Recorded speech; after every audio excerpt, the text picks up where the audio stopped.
Hello, everyone, and thank you for being here. That's the sixth edition of People Empowering Business Forum. I'm Mirela Gavra, the publisher of TheDiplomat Bucharest, the organizer of today's web conference. Let me, first of all, to thank to our partners, Diamond Partner Wipro, Gold Partners Vastint, ACCA, NER, Majorel, Partners Romgaz, Wave Division, C1, Supporting Association, British Romanian Chamber of Commerce, ANIS, Cluj IT, Fabla Viaș, Pin Magazine, and media partners, Outsourcing Today, Financial Intelligence, Economistul, România Durabilă, and Club Economic. I want to thank you also to Colin Lovering, Vice President of British Romanian Chamber of Commerce, our moderators today. The event is streaming now live on the Facebook, the Diplomat Bucharest and partners websites, and of course on YouTube pages. Thank you again, and Colin, the floor it's yours.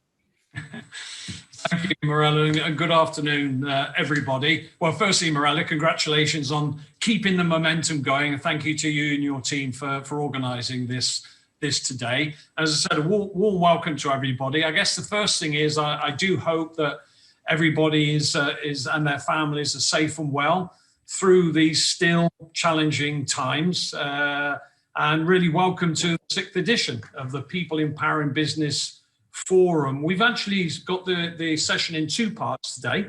We're going to start off with our CEO talk session, where we will be bringing ourselves up to speed on the ongoing transitions in business models, technology and strategies that actually started, as we know, before COVID-19 visited us. And I guess we'll hear a little bit about the creative leadership that's happening right now as we navigate our way through this particular period. And then secondly, we've got a nice large panel where we're going to dig deep into the fast changing work landscape as HR managers and leaders face multiple changes, I think it's fair to say, and decisions with the new employee mindset. Diversity is becoming more and more important, well-being, safety, of course, all emerging together in the need to further streamline efficiencies and adopting the new technologies. So quite a challenging few months, and quite a challenging few months ahead as we start to drift in towards 2021. I will say for those participants, we are streaming live on Facebook, I think, Mirela, and also if you have any people participating, we have a Q&A button that you can click, and hopefully I'll see that and I'll address any questions or points that you have. So without further ado, with all of this happening, companies and managers must come up with viable solutions that are working for both the business objective and balancing with the employee needs as well. What are the solutions? How disruptive are they? The blended workplace where people and robots are working together.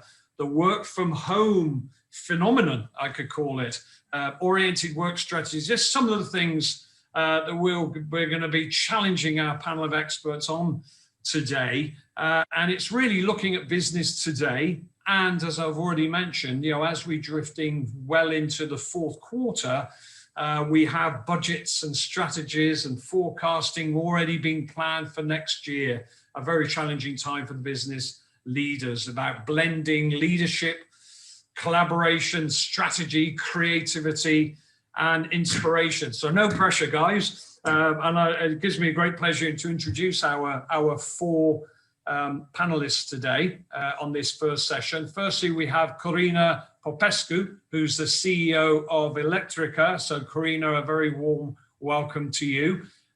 We have my friend Mihai Bolja, the General Manager of Robert Bosch Romania and Bulgaria.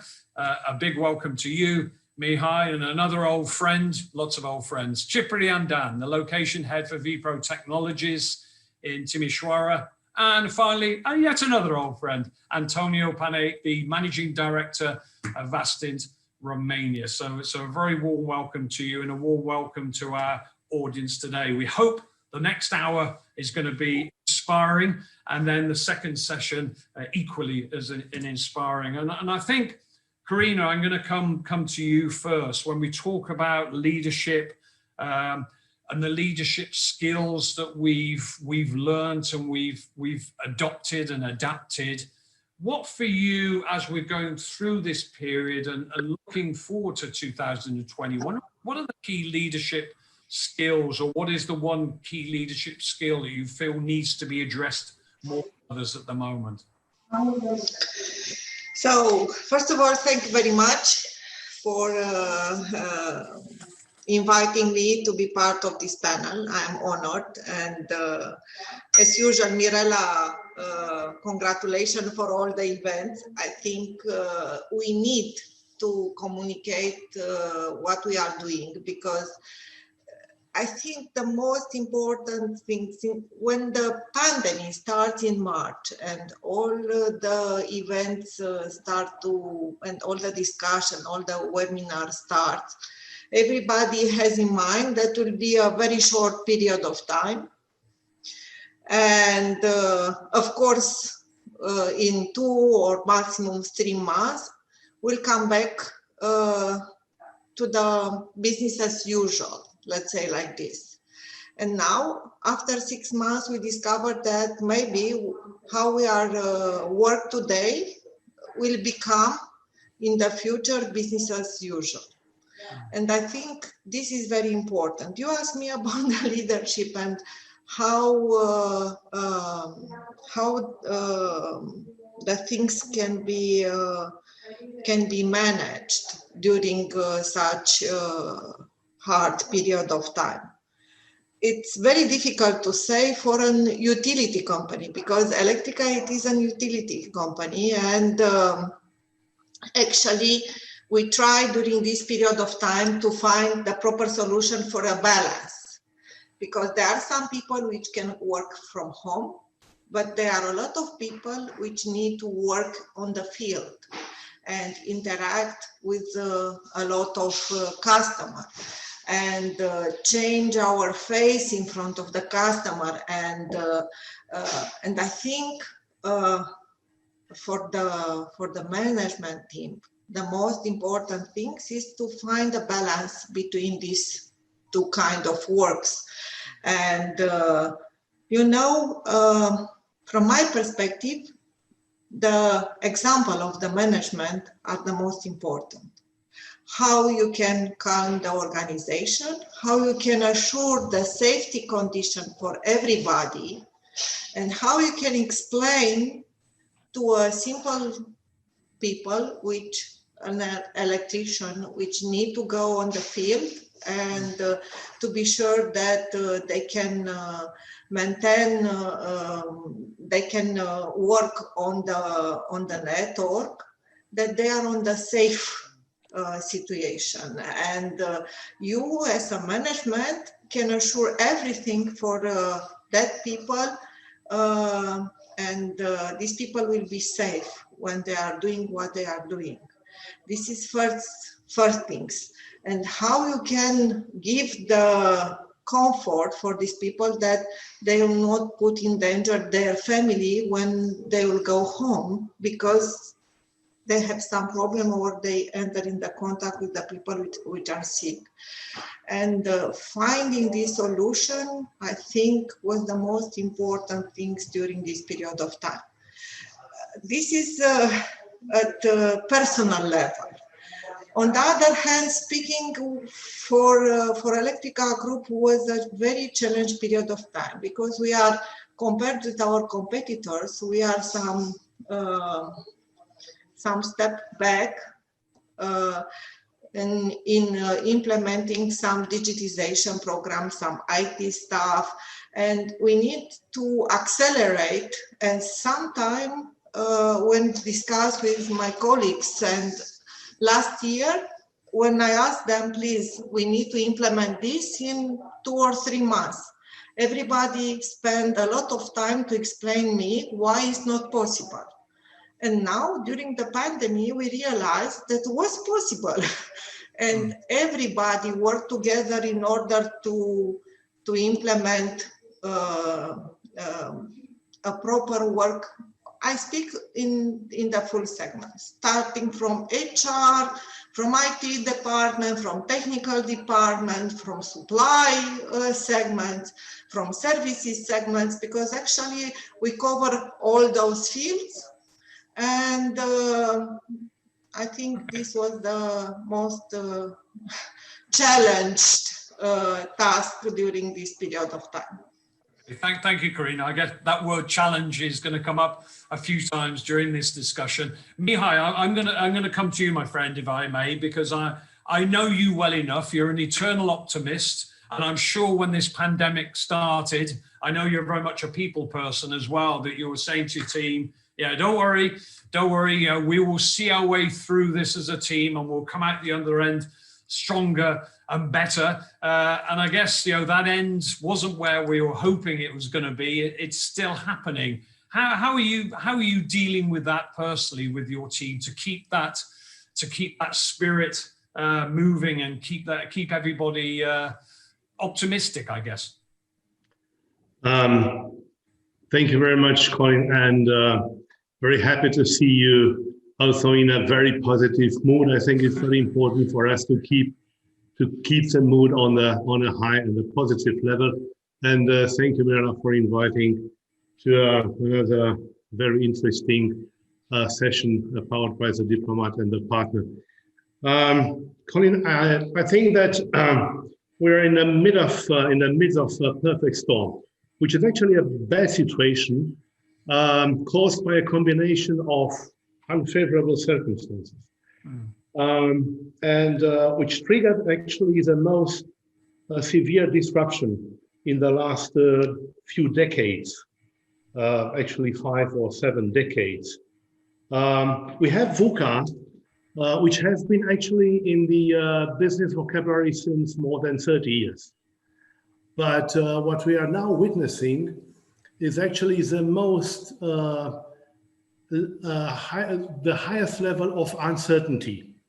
And this is what is challenging us as leaders, but not only us as leaders, but also the people and the staff and our associates.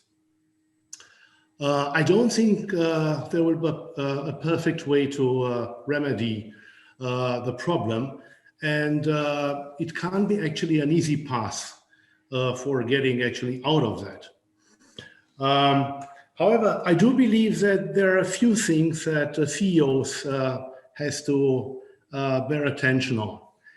And I believe that the first one is actually to make sure that you are getting the right informations, because we're actually bombarding with a lot of informations. A lot of that are contradictory. A lot of that are very much politicized in the last time. So we have really to make sure that our decisions are based on valuable and the right information. And then you have to double and, if I may say so, triple check, because things are actually happening with such a speed on a maybe minute to minute base. So we have basically to change what you have decided recently you might change. So a Chinese proverb said that the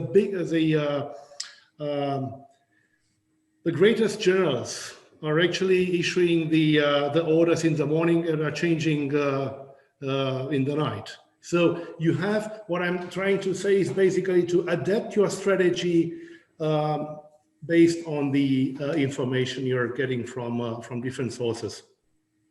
However, your prime concern has to be your employees, your associates, because we have never witnessing such a situation. And I think as a CEOs, as a leaders, we have to focus on their concerns to make sure that we are, and we have, Corina just said, we have to communicate transparently. We have to send the messages timely. We have to make sure that everything is actually buying in all the decisions we are taking. And the decision we are taking is not our decision. It can't be our decision. It has to be actually a common decision. So you have to let's say, to get the support and to rely on your associates and your peers more than ever. And you have to take them into the boat and say, okay, guys, we have a situation, we have a problem. What do you think we can actually react in a way, in a best way? So I believe that by doing so, you're actually gaining the trust, gaining the confidence, gaining the faith of your associates in you and in your team leaders, and they will follow you. It's a time of, let's say, experience this inclusive leadership, because inclusive leadership, I believe, it's the most reliable and the most suitable model of leadership in this period of time, which will, and never can say you how long it will last. Yeah, because we assumed that everything will go on in summer, in a few months. Now we are witnessing a second wave, which is actually hitting us much severe than the first one. So we have today, just in Romania, over 4,000 cases. Yeah, we are talking about a new regulations and the new things which are actually coming into force by right. So we have actually to make sure all the time, every second and every minute, that we are preserving our associates' health and secure. They have to be comfortable, although they are working remotely or they are working in the factories or on the fields, but they have to make sure, we have to make sure that they are comfortable, because otherwise they can't deliver results. Maybe there was some great advice in there. You used the word trust, and I guess that's key to your thinking. They have to trust you, and I think Karina sort of touched on it in terms of the influence that you have as leaders is probably even more profound than it ever was. And you talked about information and that uncertainty, which we need to show more. Ciprian, I'm going to come to you, then I'm going to come to Antonio finally. We're going to sort of share a little bit about how we can sort of navigate our way through this. But Ciprian, just with you first, Vipro, I know that you've got a lot of your people, the majority of your people working from home, and things appear to be okay. I guess the question is, are they still okay? But how do you manage in terms of decision making within the organization? I touched on it a little bit there. They said, we have to be collaborative. We have to get the buy-in. We have to get people involved. And when they're remote, that spontaneity is missing in terms of those decisions that we make in business. How are you managing that at Vipro, and what is your plan going forward in terms of managing, as I said, the decision making and the collaboration within the team?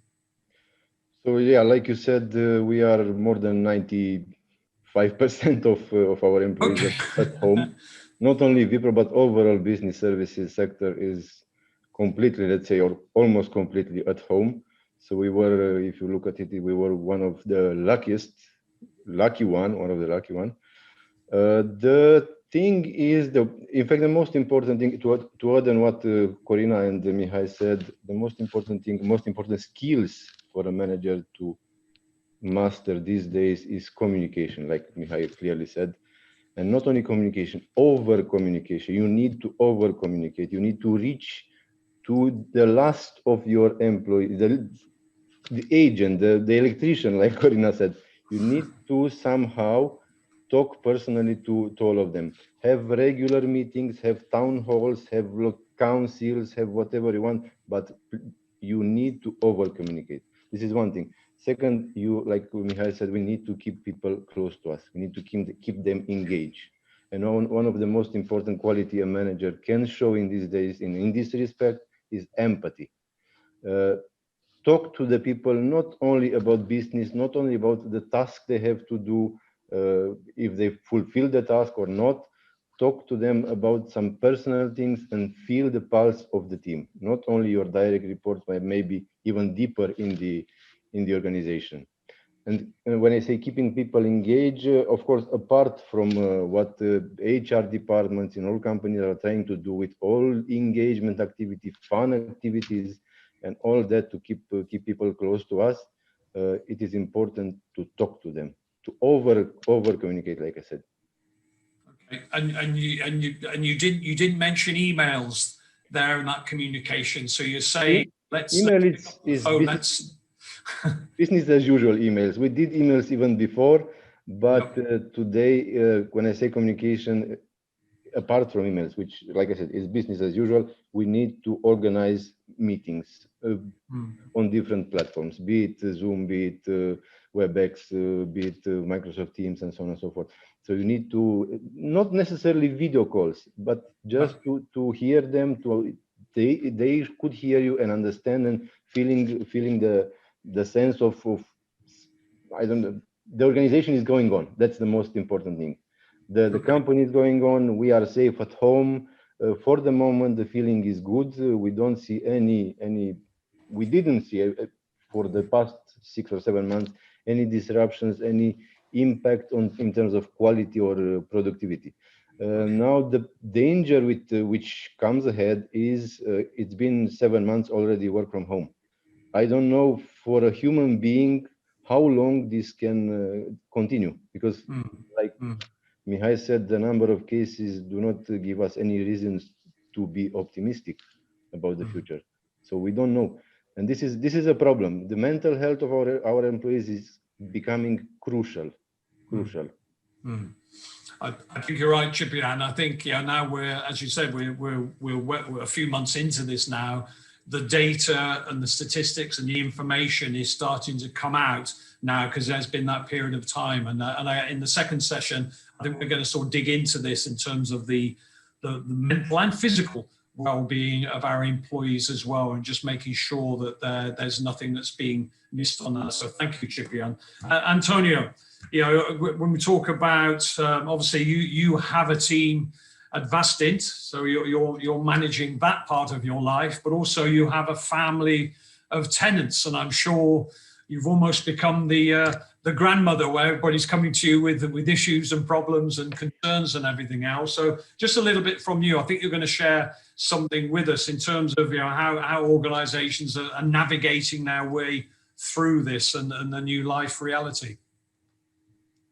Thank you for the question, and thank you for organizing this event. Although I would love to see everybody alive and not to video conference. I'm the kind of person which is interacting a lot. So for me, it's very difficult, or it's hard to change this part of my life. What I would like to say is that we live a new reality. And as soon we adapt to it, we will safeguard our businesses and we will evolve to the next stage, also regarding our colleagues, our employees. One thing is for sure, now it passed more than half of a year since this pandemic started, and we have more information. And we have to start with facts, and we have to see how we can adapt the new normality and to turn back to our lives. As Ciprian said, okay, how long our colleagues will be able to work from home? What are the implications? And all the HR departments had a lot of work to do in the last months to adapt to the work from home environment. If you allow me, I have a few slides, three slides actually, and I will show you what we, one second.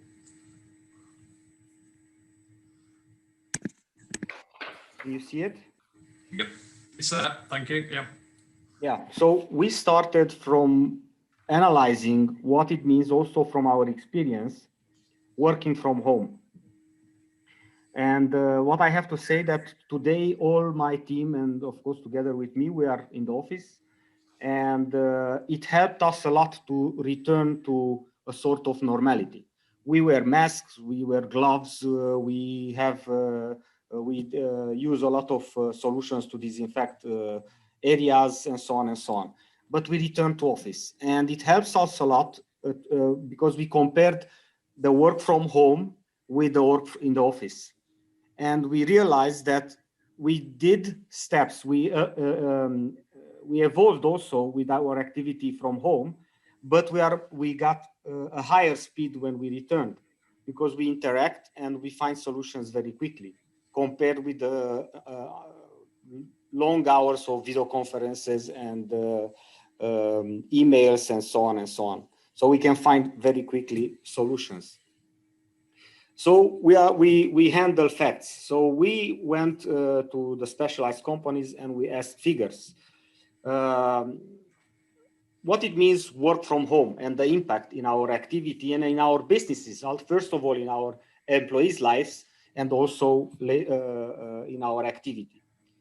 So survey done for over 2,700 employees over 10 industries highlighted the following. Employees reported regarding the work from home, higher levels of stress, staying at home, and anxiety because of the new situation, which is no recent experience, emotional exhaustion, which is also a very important element. And also they responded that lack of socializing, lack of contact with other colleagues, a decline in their mental health. So there are a lot of elements that now they are new for all of us working from home. And we have to analyze and to see how far we can go with this situation. Or we decide, as we did, we returned all of us, we are safe, we take care, we are using a lot of safe materials for safety, but we return and we go forward with our activity in a safe way. Of course, each organization has to understand and to analyze all these informations and all these studies, because now we have 6 months, probably in 12 months from now or 6 months from now, for sure we have even more information regarding the effects of working from home. Time spent in commuting. Also, it's a very important element. A lot of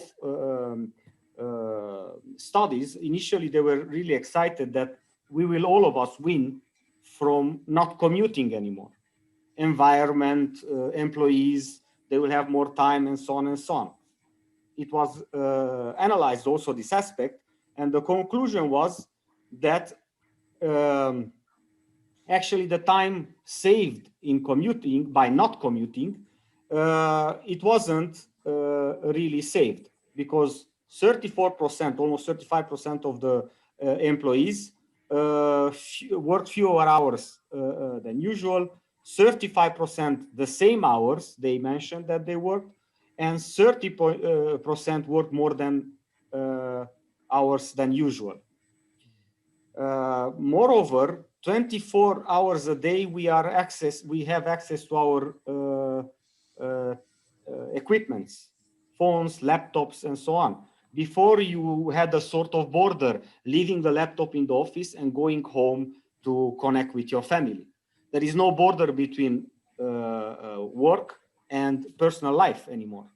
So suddenly we had also the experience, because we started everything from ourselves, that at 7, 8 o'clock in the evening, we still had emails to send, because we were mixing everything, as work-life balance didn't exist anymore. And finally, the last slide,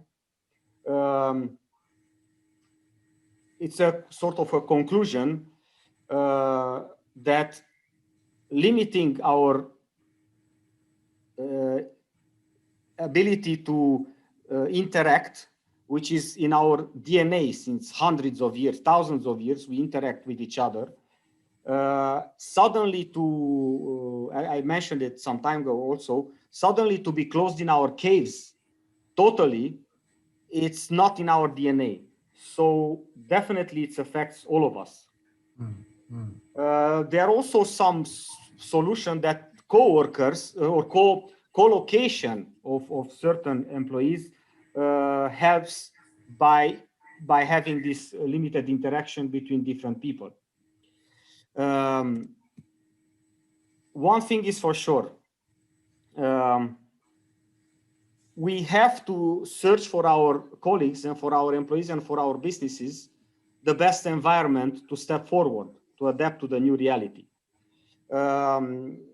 We have tenants.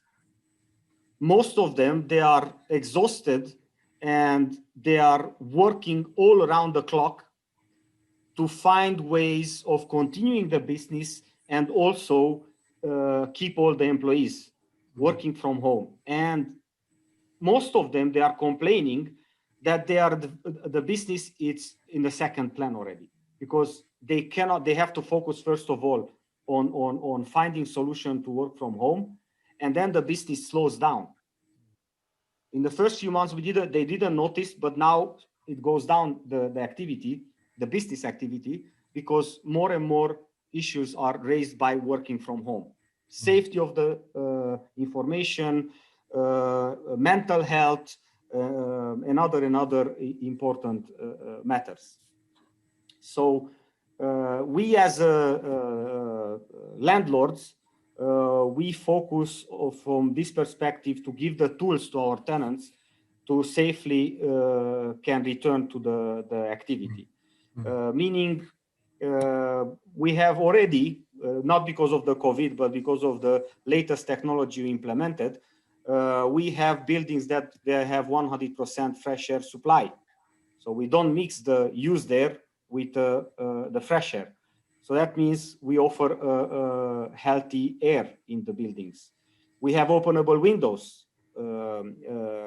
So all these elements are helping our employees and also our tenants to return to activity. We have employees tenants that they can work remotely, and we have tenants that they can't because they have creation departments, and they need to interact a lot. So they came back immediately as soon as it was allowed by law to the office. So yeah, it's a difficult time, and we cannot compare with anything we lived before. No. So we need to learn, all of us, and especially managers, how to deal with all these things and to live our lives further in the new normality. Thanks, Antonio. It was a sobering presentation, but that's maybe the reality of what we're facing right now. I did read, in fact, I've just got a news alert saying there was 4,000 cases today. So things are not getting better out there. So we have to face that. And as we keep saying, navigate our way through this. I did read recently, I think it was a study in the UK, that I think it was 23% of long-term relationships are born in the workplace. And 80% of those were there was an introvert within the couple. So what that means is that introverted people find it difficult to find their partner out in the big wide world, in the pub, in the restaurant, wherever they're going. And so many of them are actually meeting their partners within the workplace. So I guess there's another thing on the list. Mihai and Karina, I think I'll sort of come to you on this, taking up Antonio's point about it's almost the psychological part of it as well. We see in the shopping malls where they have the arrows in and out and a sanitized station there. Is that the psychological bit that makes people feel comfortable to walk into Zara rather than there not being anything else there? And does the same apply with the offices now? Should we be sort of looking at how we can make people feel comfortable coming in there? Because we're at the moment, I guess there's almost that choice that we gave people before COVID-19, because work from home was starting well before the beginning of this year. and that option that we were giving was seen as a great benefit, and people embraced it. I have a choice to do my work effectively. Now that choice has kind of been taken away, because people are feeling they have to work from home because it's not safe to work in the office. How can we sort of change that? And Antonio's words, I know, is encouraging people to come back to the office where that collaboration and engagement we sense. I'm going to come back to you, Ciprian, on this. That we sense is vitally important. Karina, I'll come to you first. Yeah, I think this is it's quite hard. It's quite hard because there are two kinds of employees. There are some employees which are very happy to work from home, and actually until now they only looking to find arguments why they need to continue with such work. And there are another kind of employees which mention that sitting at home, they work harder compared to when they are in the office. And it's quite difficult how to manage both these, exactly, how to manage this both direction. I think at the end of the day, we need all of us to come back to the office and to find solution in the office to work safe on the safety mode. Because it's quite hard when you work from home, all the family life suffer, because actually you try to do a lot of things in the same time or on the longer time, and start some frustration from other part of the family. Or there are some employees which are very happy because actually they are in a very long holiday. Okay. Interesting you say that. I'm gonna come to you on this in terms of Karina made a point about people are saying you've got this mixture. In fact, I'm hearing, I don't know it's whether the friends I'm choosing, but I'm hearing 2 or 3 of my friends are in the middle of a marriage breakups at the moment, and they're blaming, of course they're going to blame something, but they're blaming COVID-19 for that, because it's suddenly they're literally on top of each other trying to do things, etc. But just Mihai, just taking Karina's point there, where she's people say I'm happy to work from home. Why are they happy? Do we really know why they're saying that? Is it because it's that with young people, it's that option that I have, it's that variety that I have? What is it that makes people? Is it down to their circumstances that Karina highlights? Does it depend on whether you have a young family, young children, or if you're on your own, or your personal circumstance? Is that really the driver of this happiness or not happiness to work from home? What I was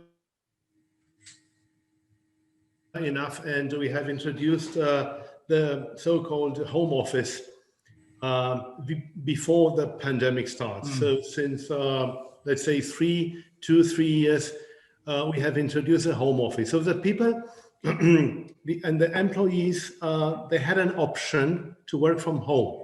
But it's very different to have an option and to be forced to work from home. So from an option, it becomes more compulsory to be at home.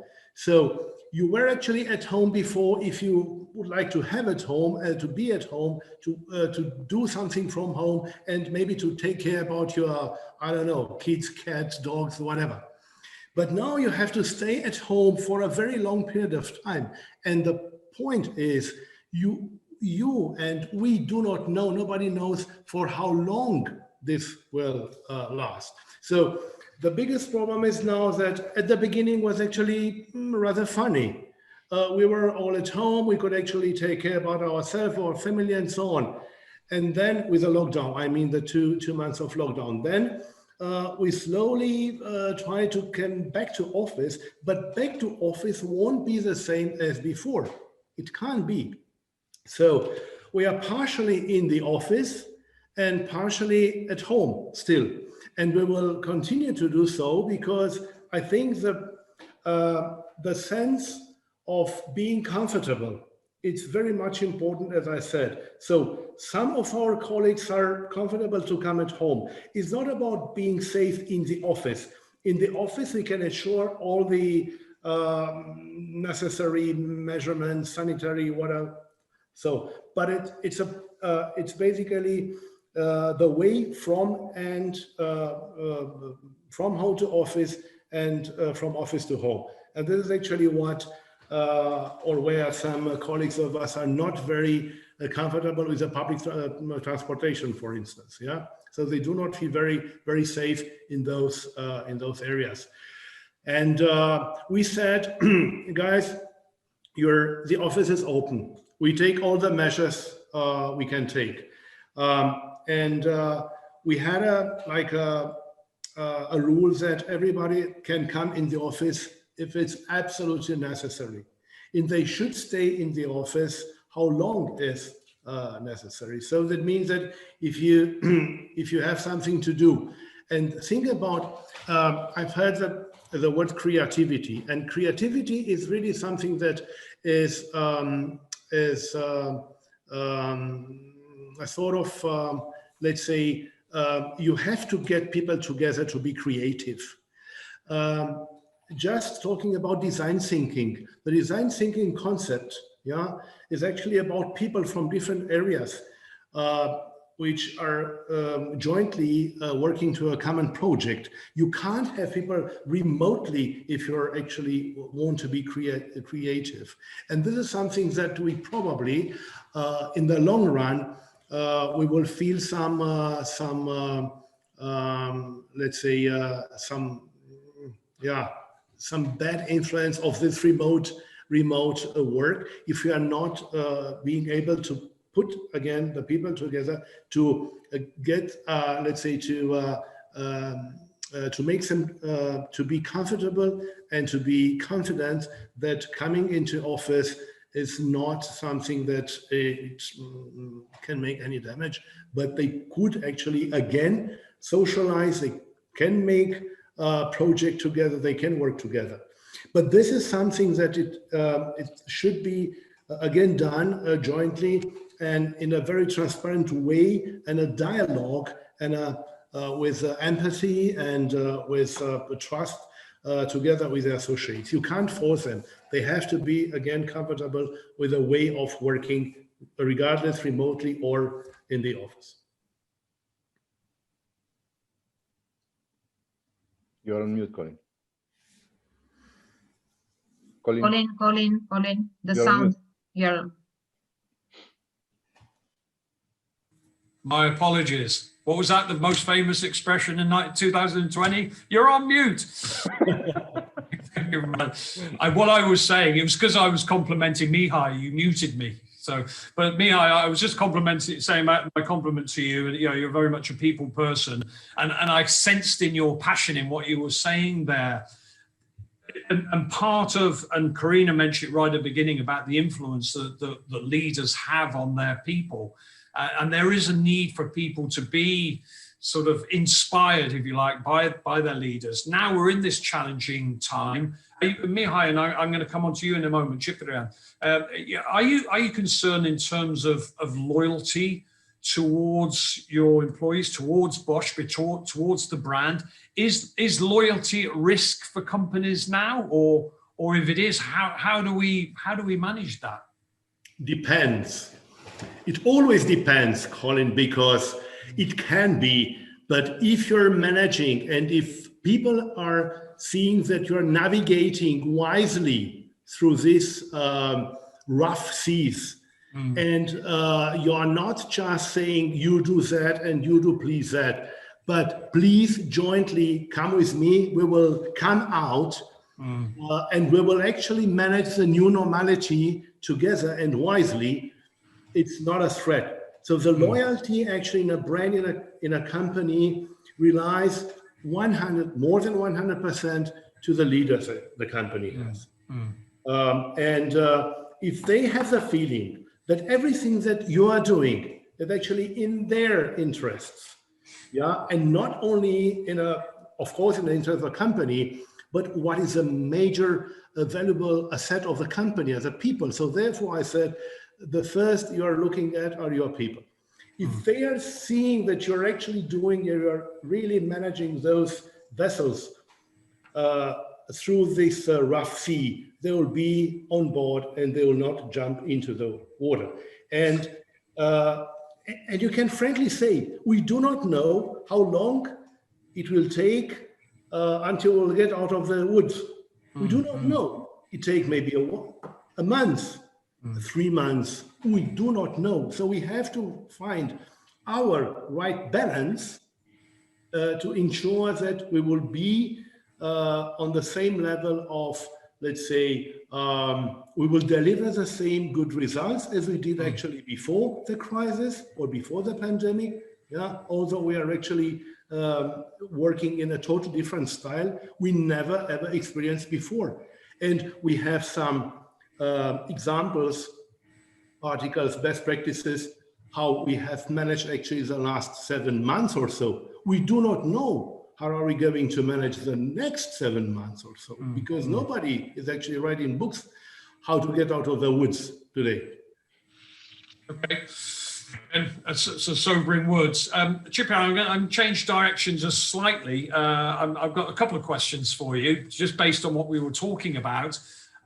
You mentioned you're a great advocate of communication, making sure that communication stays. I guess as we enter the winter, it's getting a bit chilly outside now. As we enter the winter months, is the situation going to change? And just looking at yourselves, and this is going to be a question for everybody as well, in terms of your leadership, we're trying to accommodate, we're trying to be benevolent, we're trying to be empathetic, we're caring. Our emotions as leaders are very much on the table and exposed right now. But with that, some tough decision making is in place. And again, excuse me for referring to the UK, but I'm getting the news from my family every day, about a lot of redundancies, particularly with smaller companies that have been supported by the government, and that ended last week. And now the cold reality is setting in. And I guess in business, we have to be business leaders, but we have to be prepared to make those tough decisions. So Ciprian, the question for you is, well, two questions is about the winter. Do you think that will change your perspective? And what decisions have you had to make as a business leader, tough decisions this year? And what do you see going forward that could be, the reality of, as we try to, using the word, navigate out of this situation? A long question for you. I don't think the winter will change anything. Okay. Only the pandemic can change something by being stopped, but this will not happen very soon. And I meant about, I guess, just on the winter. I meant about, I'm a young 27-year-old. I wish. 27-year-old on the 6th floor in a studio apartment in an apartment block somewhere not so prestigious, let's say. At the moment, I can go down, I can go into the park, I can stretch, I can get a bit of sunshine. Winter comes, isn't it a different? Isn't that and we're going to come on to the mental health issue in the second part. It is. But in terms of the continuing to get people saying, yes, I'm okay, is that going, that's what I was getting at. Is that going to change dramatically or slightly? And back to the question in terms of tough decisions that you have made, but you feel you may have to make going forward to survive this. Yeah, to answer to your first question, yes, winter might add some additional pressure. For the moment, the acceptance of working from home is high in all the companies in the sector, because one of the main reasons is people are feeling safe at home.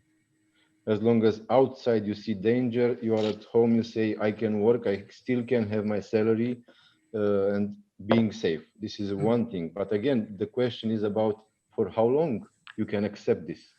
And then Anna Maria very nicely said, it is about right balance between productivity and well-being. So we need to make sure on an ongoing basis that our employees are not only productive. Most of my colleagues say they work more than than before, but also feel all right. The well-being word is again very important in this respect. But again, it's about for how long. I'm not sure for how long a person or can sustain this completely work from home model. This is one thing. And second thing second question you asked about tough decision. The beginning of pandemic, tough one was to move everybody home.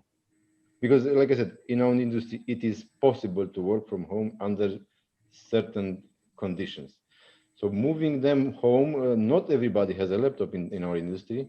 Moving them home meant for us moving them home with desktops and all the imagine printers for those who, for instance, have to print an invoice and send it to a customer and so on.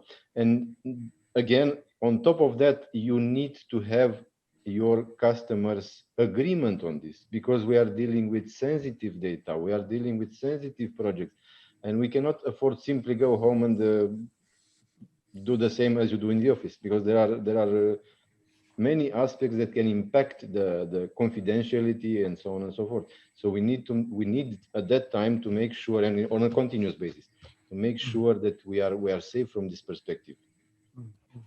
Okay. And Antonio, coming to you, and I think Ciprian sort of touched there about the word safety. I guess we're getting towards the middle of October.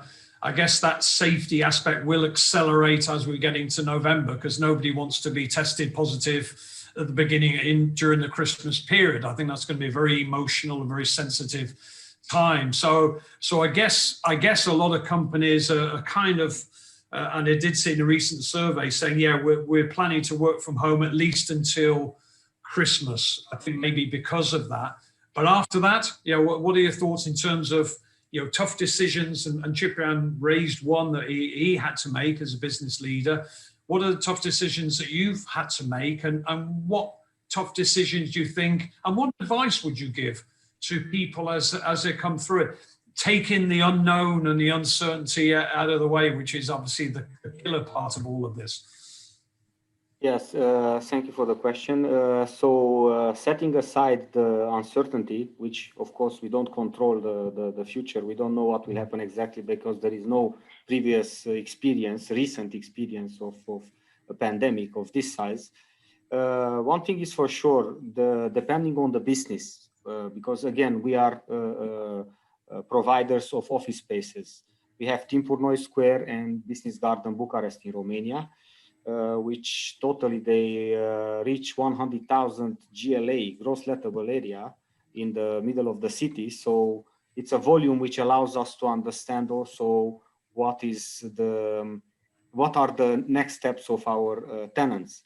So they are tenants based on the activity of the industry, which they very easily can work from home, but when it's about creativity, they have to come back, part of them. There are tenants that they cannot work from home because most of their activity, they are working in the gaming industry, for example, creating games, and they have to work together permanently because they have to create new concepts, new ideas, and so on and so on. In fact, our responsibility is that we need to create the correct environment for both of the type of companies.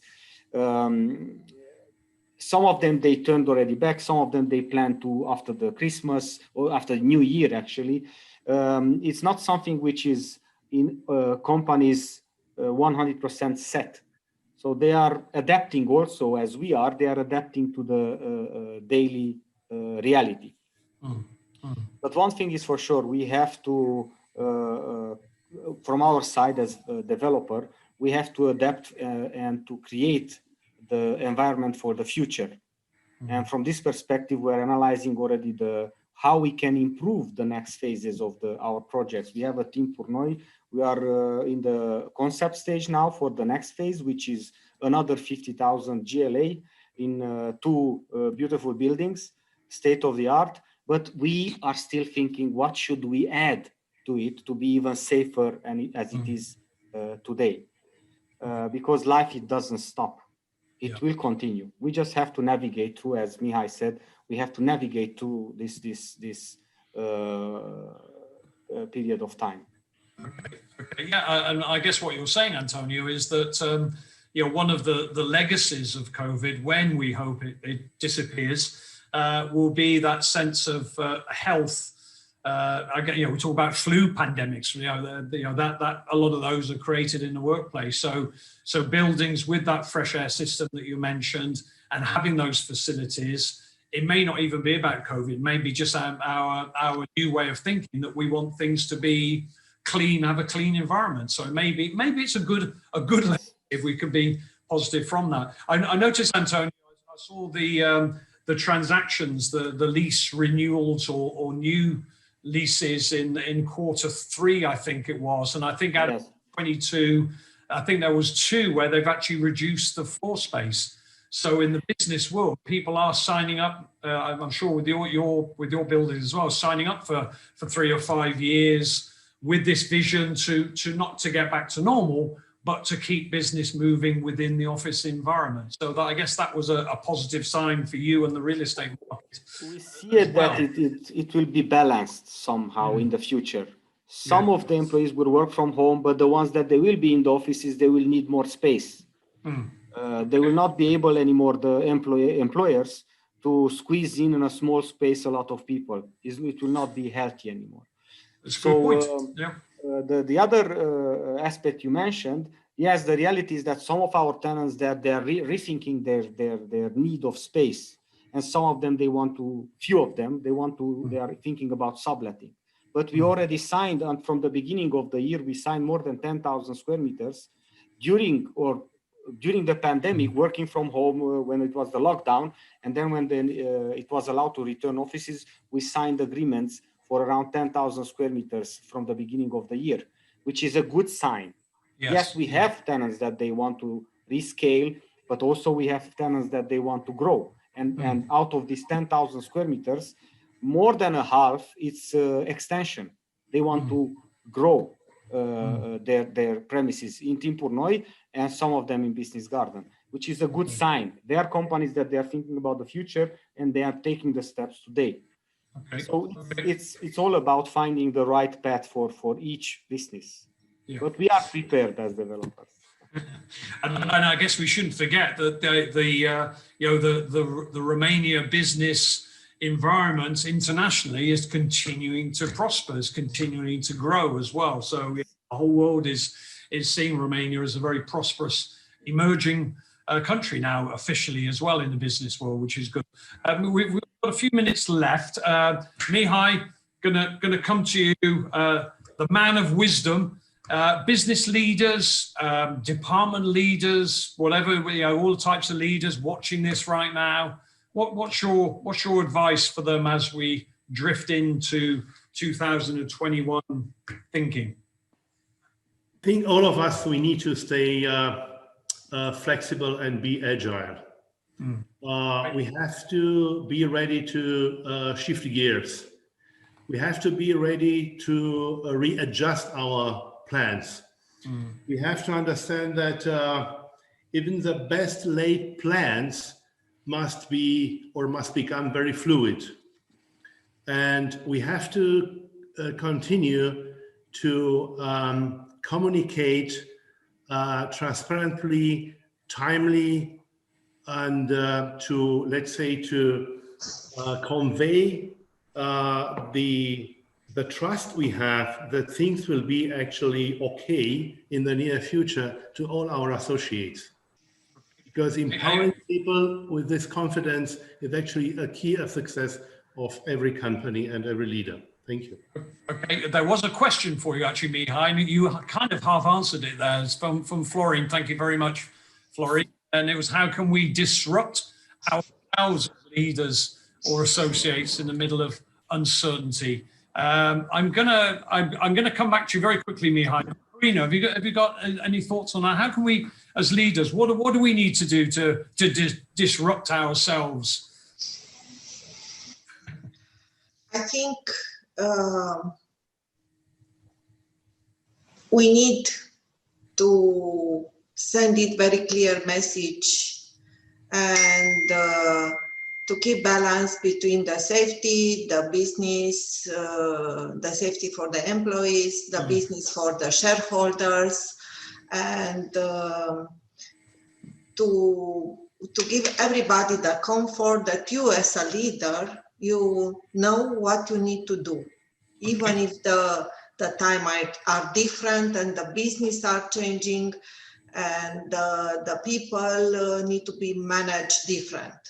Okay, and congratulations, I ambushed you with that question and you answered it very eloquently. Thank you. Mihai, I guess you're going to underline what Corina said there is really making sure that that authenticity and genuine care that we're showing towards our people is exactly that, but make sure that we keep our business heads on, because people are looking at us to make those tough decisions at the same time as well. It's a time for hugging, but also a time to keep that business rolling again. Yes, indeed.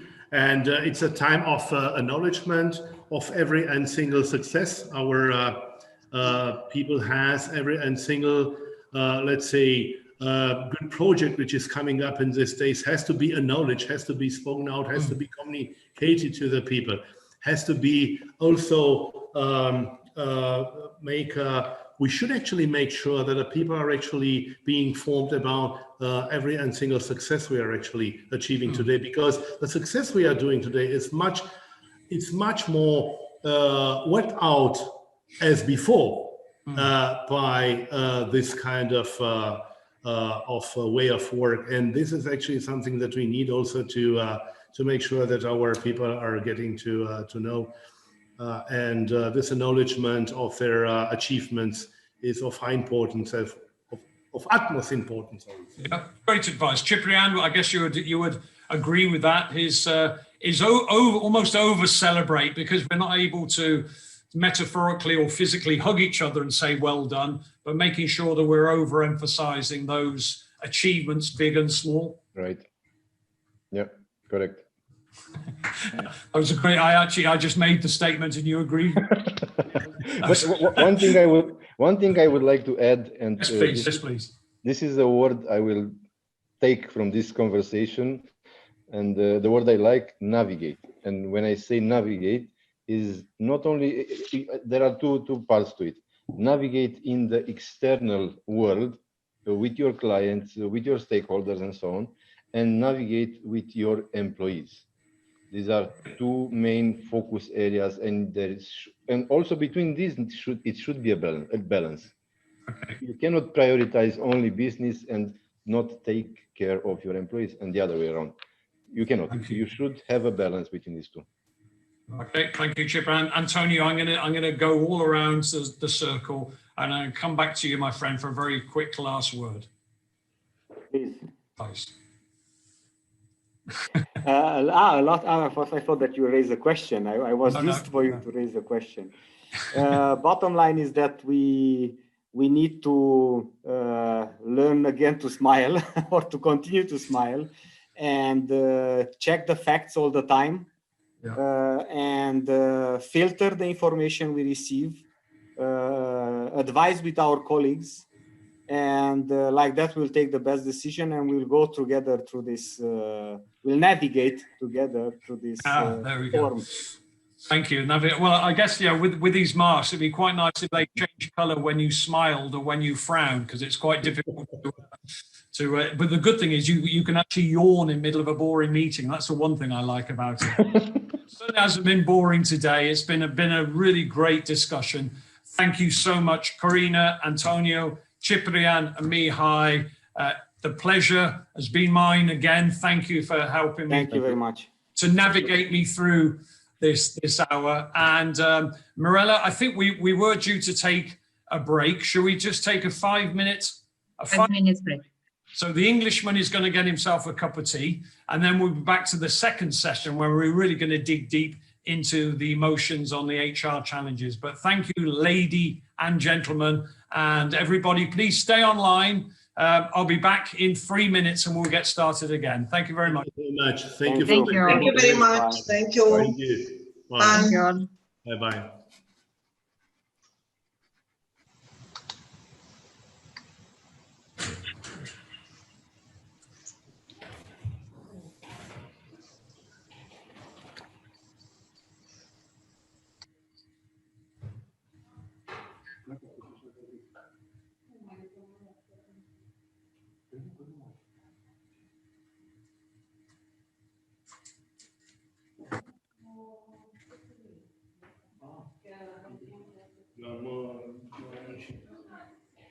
Vă dădeam un mesaj dacă era să... Păi Eu asta cum că de tot- textul meu e aici, după o colție, pe Danielopoulos. Și Ah. ajungeam în... Nu, că n-am mai Numai stat. că au ieșit acum toți. Au ieșit acum. Da, foarte frumos. Ia stați așa să închid. Ah, așa că...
I'm back. Corinne?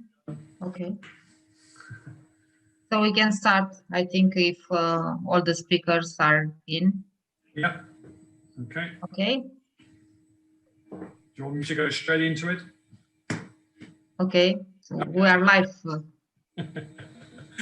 Okay. Well, welcome back and welcome those who are just joining us. We've just finished quite a lively session talking to CEOs about the leadership challenges, and through that conversation a lot of emotional stuff came through, which I'm sure we're going to sort of carry on into this second session.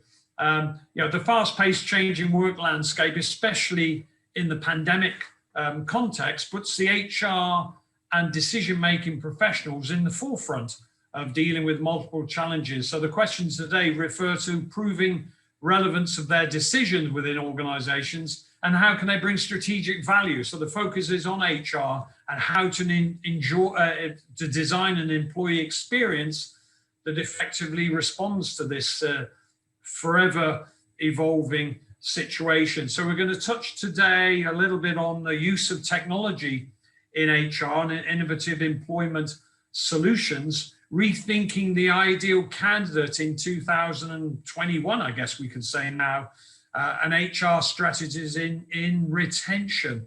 And that could be pre-COVID planning or during the COVID and post-COVID, as we keep hoping. I think one subject which is we're going to spend quite a lot of time on, I think, is about well-being, and particularly on mental health, safety issues, risks and liabilities. And we're going to take a little look at the legal aspect of it. So we mentioned earlier on about uncertainty.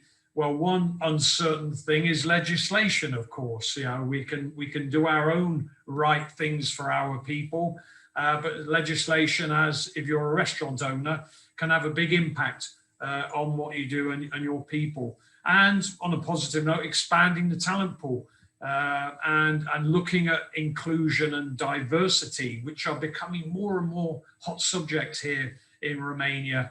And as I said, we'll touch on the legal challenges. So I just wanted to sort of kick off before we, introduce our esteemed panel. Now I know I'm going to get some pronunciations wrong here, so I'm sure you're going to forgive me on this. But we have Gabriela Nemtu, I think, head of corporate center and HR for MOL Romania. So Gabriela, I hope that wasn't a terrible pronunciation of your name. But my name is pronounced Lovering in Romania, which I kind of like it because I say Lovering and everyone says Lovering, and I go, okay, that's kind of cool. Mihaela Orobu, Business Development Manager, ACCA Southeastern Europe. Hello again, Mihaela. Catalin Roman, the Coordinator Employment Practice Senior Associate with NER. So a big warm welcome to you, Catalin. Mihaela Tuada, Head of Strategy at Romgas. A big welcome to you, Mihaela. And again, my apologies for pronouncing your family name in a ridiculously English way. Alexandra Teresche, I think, right? HR Manager, Israel, Romania. Mircea Dragic, the Site Lead, Account Delivery Operations for vPro. And finally, one I know I do pronounce correctly because I've said it so many times, Georgiana Andrei, the Corporate Sales Director for Regina Maria. So how many have you got? 1, 2, 3, 4, 5, 6, 7 wonderful people with us today. So thank you very much for being with us. Again, I'll say to those watching, if you want to go into the Q&A or chat and put some questions in there, I will keep one eye on that. And Mirella is going to WhatsApp me just to remind me if I forget anything. But let's kick off. And we touched on it earlier on. We talked about loyalty and commitment. And really, I want to ask and really get some sort of sure, real life advice from you, ladies and gentlemen, in terms of what you're doing at your own company. What is your own HR strategy or company strategy? So the first question I'm going to ask is for Alexandra, if you don't mind, to to come in on here. And really, Alexandra, what is your company's strategy addressing the need to evolve and keep employees committed and loyal to the organization? Yeah, thanks, Colin. So, of course, it's always a pleasure to talk about our people. Maybe not everyone's aware, but Majorel is delivering customer services to huge customers across the globe. So the main business we do is actually highly dependable on people. Yeah. Taking into consideration that our biggest strength is represented by our people, of course, we had to focus a lot on empowering them, and especially in this tough year, yeah, if I may say so. When Arvato became Majorel, and this happened around 2 years ago, we said that we are driven to go further. And I think that more than ever, this motto of ours definitely applied. Take into consideration the fact that people are at the core of our business. I think we felt very, very responsible to pay this back to the community. So this year we hired a lot of people. Yeah, so we are now 1,300 employees across Romania.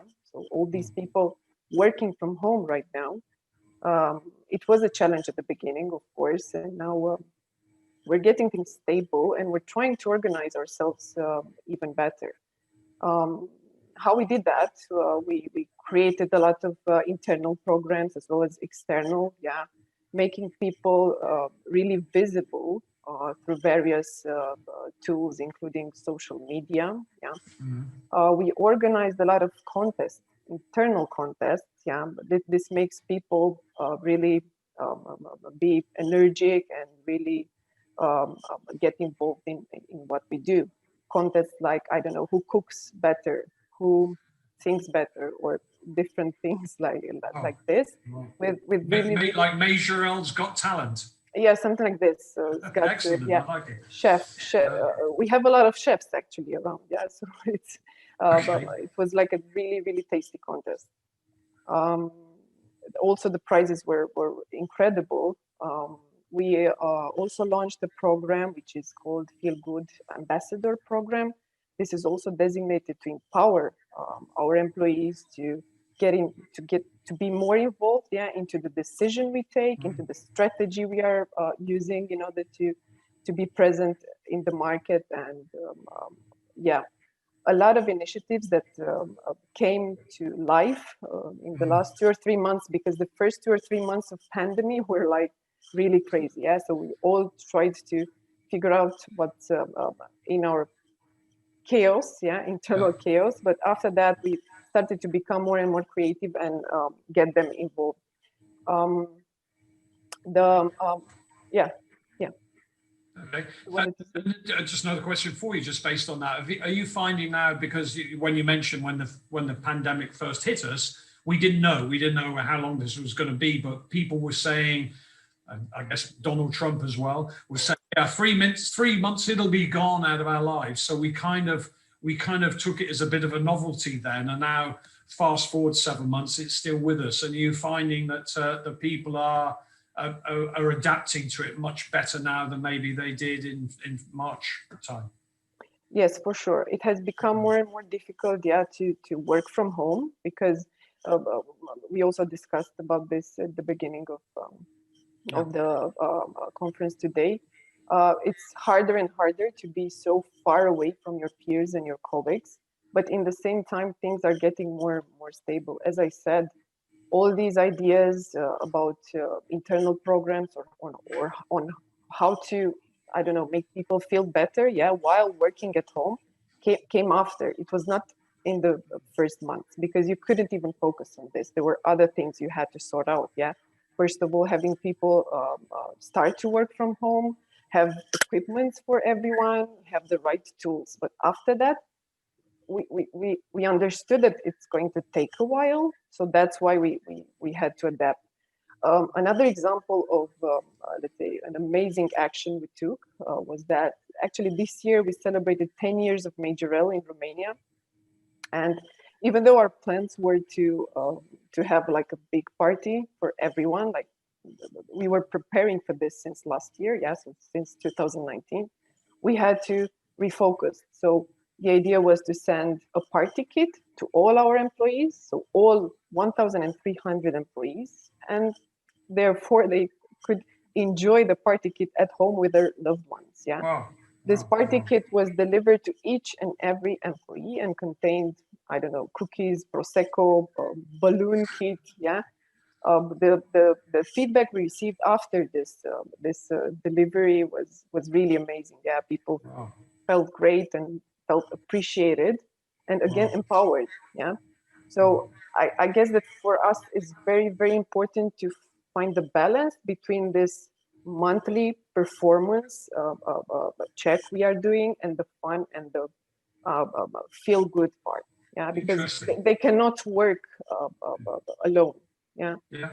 it's Yeah. both ways or no way. Yeah, for us at least.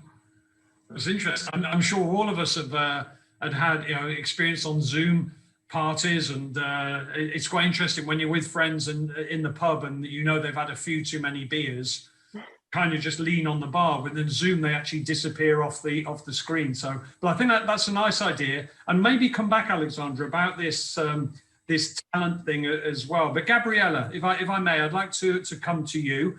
I guess with Mol, some people have the ability to work from home, but a lot of people, I guess, in terms of engineers, etc., are still out in the field. In terms of how are you keeping them engaged? Is it business as usual, I guess, for the people actually working outdoors, or is that changing as well? Yes, Colin, thank you for the question. Actually, yes, for us, it's also when we talk about our people, we also talk about the people which are in our service stations in the front line serving our customers, and also about our colleagues from the oil terminals. So for us, I think the very first concern when this whole crisis emerged was the safety and the health of our people. And that's why even before the emergency state was declared, we took measures, and for everyone who could work from home, we offered this possibility. To prevent, to keep them safe, and them and their loved ones, and also to maintain business continuity. And yes, for our colleagues who, through the specifics of their activity, could not work from home, we also took all the necessary measures like hygiene protocols, interaction protocols, to make sure that they perform their activities safely, and maintaining also our business alive. I think that during this whole period, a very important element was communication. And this actually helps a lot in keeping people engaged. Generally, when we are going through crisis periods, information becomes vital. And what we did actually was to make sure that we make available to our people as much relevant information as possible. For example, we published like on a bi-weekly basis COVID-related newsletters where we shared information about the pandemic evolution, and also legislative changes that could impact our people. Or we had management newsletters where our heads of division shared the status of the business and what measures we took to adapt to the new reality. We also had HR newsletters with very clear rules on the working modalities. Also, we had online town halls with all the employees, where again we shared information, news, and we also let our people ask questions, and we answered those questions. On HR line, we also kept the conversation open, and we had Ask HR session where colleagues can ask any question related to HR related aspects. Recently, we have also introduced Yammer as a communication channel in the company, and there we are actually posting news and also finding ways to keep people connected. Another thing that we have been doing, which I think is very relevant during this time, is to listen to our people, because it's important for them to know that they matter and that their opinion matters, and we care about it. And we just wanted to know how they feel, how they perceive this whole period, what is happening to them, because we are working apart, most of us. And for that reason, we launched a series of surveys and mood checks. And every time we collected the feedback and we took our decisions based on that feedback. Also, we shared back transparently the results to our people, because we believe a lot in transparency and in building trust based on being transparent. Okay. There's that magic word, trust. It didn't take long. It took about a few minutes for it to come in, and I think I came in the first session. I think it's an important aspect. Mihaela, I just want to follow up something that Gabriella said there about the way that they're kind of at MOL, checking on people, getting them involved, etc. How are you in terms of your way of doing things, which I guess is very, very similar? But how are you dealing? Because we're hearing about it.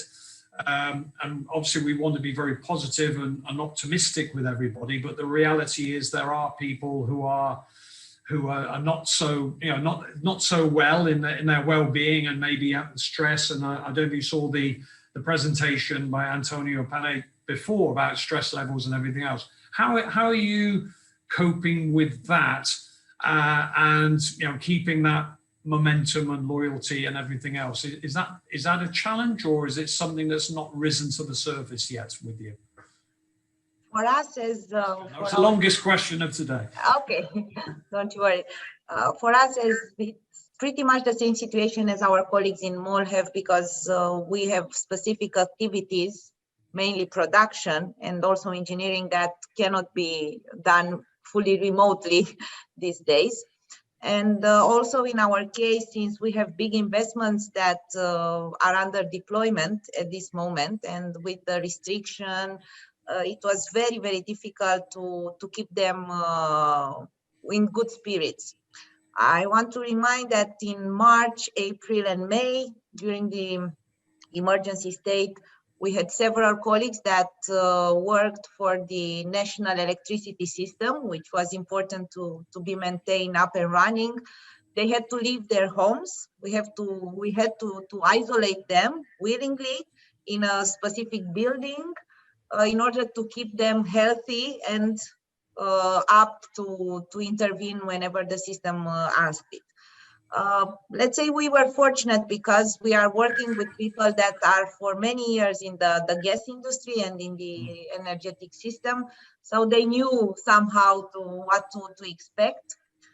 Yet, as I explained to my colleagues, we cannot put too much pressure on them anymore. So we are now trying to keep them in turns. So 1 week in and 1 week out. And hopefully next year this will come to an end. On the other hand, we have let's say the support services that are fully online at this moment. In our company, starting with the March, teleworking, it's a general practice for the support system services. In the beginning, as Alexandra said, it was chaos. It was chaos because nobody was used to. We have several subsidiaries all around the country with very different procedures, and we had to align everybody, and also to align the schedules and even the private side of their life, because everybody knows that during those 3 months we were stuck at home working, kids, husbands, and everything. So it was chaos also in the private life. But we managed to adjust quickly. Right now, my colleagues are very happy with the teleworking. So somehow probably it will become a common standard at some point. And we got used, let's say, to following this type of meetings and decision-making system outside this face-to-face interaction. Okay. Yet, I don't think that this could be only this could be the future. So we really need to be together. We are social animals somehow, so staying also only between four walls, I don't think it's the nicest recipe. But we want to keep them involved. So they now feel that they are safe, which was our first concern, to keep them safe despite the emergency situation. And now they have adjusted. We managed to put together very quickly those IT systems. It was one of our weakest points, unfortunately. But right now, I think that we are on the good side, and our employees at this moment they feel good with this situation. So we didn't feel that they have. Yes, for the last 2 or 3 months. In the first 3 months, it was a nightmare for everybody, but thank God we managed to get out of it. That's good news. Georgiana, I've got to come to you. Regina Maria, I know, very heavily involved in supporting businesses in terms of their employees. We've touched on the first session. We're kind of touching a little bit now, and we've got some great advice so far. I'm still thinking about Alexandra's party pack, so I hope to get one in the post next week. But Georgiana, I guess on a more serious note, in terms of the welfare of young people, the last time we spoke, you were talking about the increase in people calling for help. Now, I guess there is a difference between and what Mihaela and everybody's saying about the company's support of its employees, and that's very honourable and the right thing to do. But sometimes I guess those employees, for whatever reason, do not want to expose what they may see as a weakness in them by saying, look, I'm not coping, my stress levels, everything else. What is the current status that you're hearing about this? And what is your advice for people out there to make sure that they're aware of this?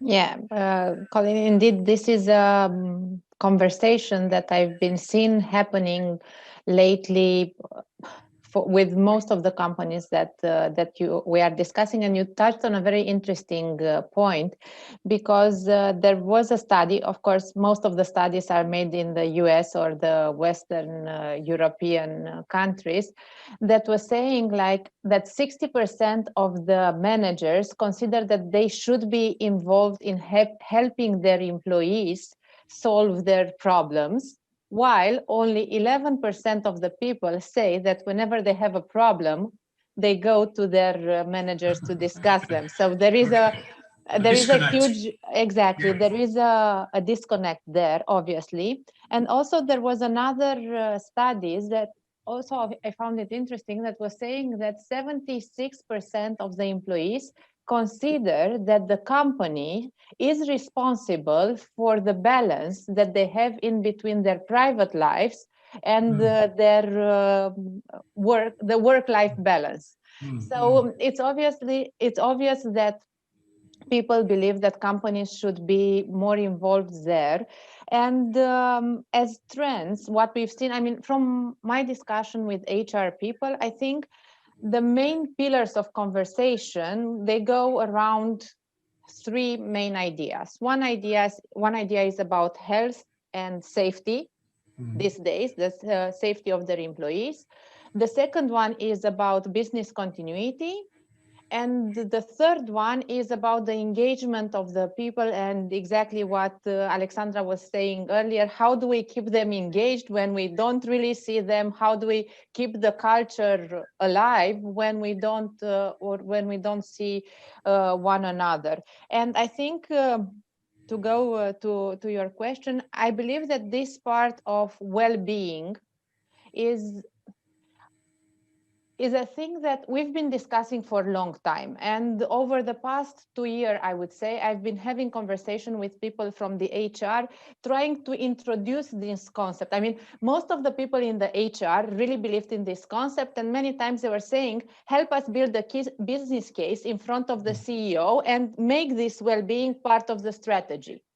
The trend shifted now with the pandemic, and this is maybe one of the good things that we got, that I think all the people see that, yes, we need to be more involved there. We need to help the people. It's not only part, this well-being is not only part of the strategy, it became corporate responsibility.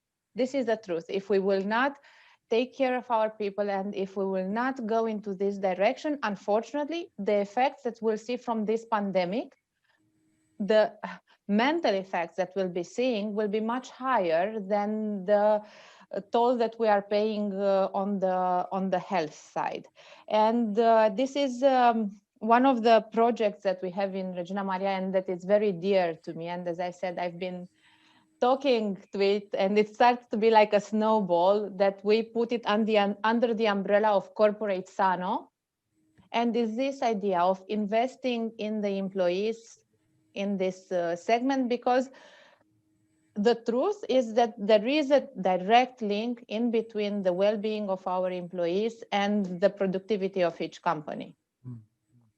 If I may add something here. Yeah, please. So please. What we've seen, after we've started to work from home, we've seen that people have the tendency to communicate their I don't know, their issues more, communicating about the fact that they are disappointed in their manager or in a colleague, or they have a certain issue. So they started to verbalize this more, because they no longer have this face-to-face interaction with their manager, and they feel much more free to do that. They're not afraid, or they feel this. So when we've seen that, and they do this either by just calling someone from HR or from their teams, or even writing an email. So we've learned that they just want, sometimes, in most of the cases, they just want to communicate that they have an issue and that they want to complain. It's not necessarily that they want a solution. They just want to say it out loud. So that's why for some of the projects, we've even implemented wellness counseling sessions, delivered by specialized people. So it's either one-to-one conversations with those who want to communicate that they have a problem, or special workshops delivered to the entire team. And it works very well. The feedback was a very good one. And what they also appreciate is the fact that they have an open door, still have an open door policy, because before the pandemic, of course, they knew that they can always come to HR or even to the general manager, open the door and raise a concern. Now they are doing this virtually, and it works. They know that they can do it, and they actually access this. It's interesting. You make a very interesting point, Alexandra. I recently got certified as a speaker in a practitioner, I think the correct term, in emotional intelligence. And with Brainovate, we're recognizing that emotional intelligence has become one of the number one skill that leaders have. And I guess you kind of highlighted there a little bit, haven't you, in terms of people being aware of their teams and aware of these things. But giving your advice is make sure there's a channel where people can, not a formal channel, but somewhere where people can feel comfortable in sharing a little bit of what they're concerned about, etc. There's a question from Marius and Mihaela. I'm gonna bring you in on. I'm going to ambush you on this one because a question from Marius. Thank you, Marius. Is we have to think about the mixed working plan, 2 separate groups, 1 week home, 1 week in the office, to avoid the increasing number of people in the office, and also to reduce the number of possible infective people. And it's quite an interesting point he makes. We tend to be planning around that COVID has peaked and we're dealing with it, until it starts to deteriorate. But yeah, as I said before, we got 4,000 infections today only. It's still there. So should we continue to put the emphasis not on anything else, but really focus on stopping people getting infected, or how do we work around this and keep our businesses going? I told you I'd ambush you. Okay, I will try to be the first. Sorry, it's Mihaela Robu. Sorry, we've got two Mihaelas. Sorry. Okay. I'll come back to. Yours won't be an ambush now because you're going to have time. Okay. Robu. Sorry, Colin. I will have to ask you to repeat the question because I thought I'm not the one ambushed. So I'm. Okay. Oh well, so you're only listening when I'm asking you a question. No, I was listening, but I would like to be able to answer more exactly to your question. Okay, it's really the point about the continuing infection rate. 4,000 cases today, and we're talking about how we're balancing work and working from home, encouraging people back in the office. But the reality is, people are still getting infected. Now, I would suggest that the office is probably a relatively safe environment because people have made all the proper precautions. But the reality is, young people, weekend, maybe not being so careful, bring those things in. So how do we? And the question came from Marius is, well, more of a point. Maybe should we get into this rotating thing to encourage people back to the office? We're not asking you to come back to the office, but we're going to ask you, if you want to come for a week, stay home for a week, and then somebody else comes for the week, and that rotating thing to try and keep the infection rate down. Okay, maybe I'm not sure if this is, I don't know, an answer, or I'm the best person to answer, and it depends from company to company. And from what I've been listening before, I realized that. I cannot relate only to the experience of ACCA, which is my company, my organization. So if we keep in mind that there are companies for which it is mandatory that people work in the field, go out in the field, then for sure you cannot implement a policy where everybody is working from home. So for those companies, I don't know what would be the best solution. So there are companies which don't even afford to keep people only in the office. They have to balance a situation and to manage a situation where people are going out in the fields, let's say on a construction site, and then coming back in the offices because they have to do some office work. Keeping in mind everybody's safety and implementing very strict, procedures and organizing the work streams in a way in which fewer people are inside at the same point in time, I think would be the answer. But if you want to talk from our experience, I would say that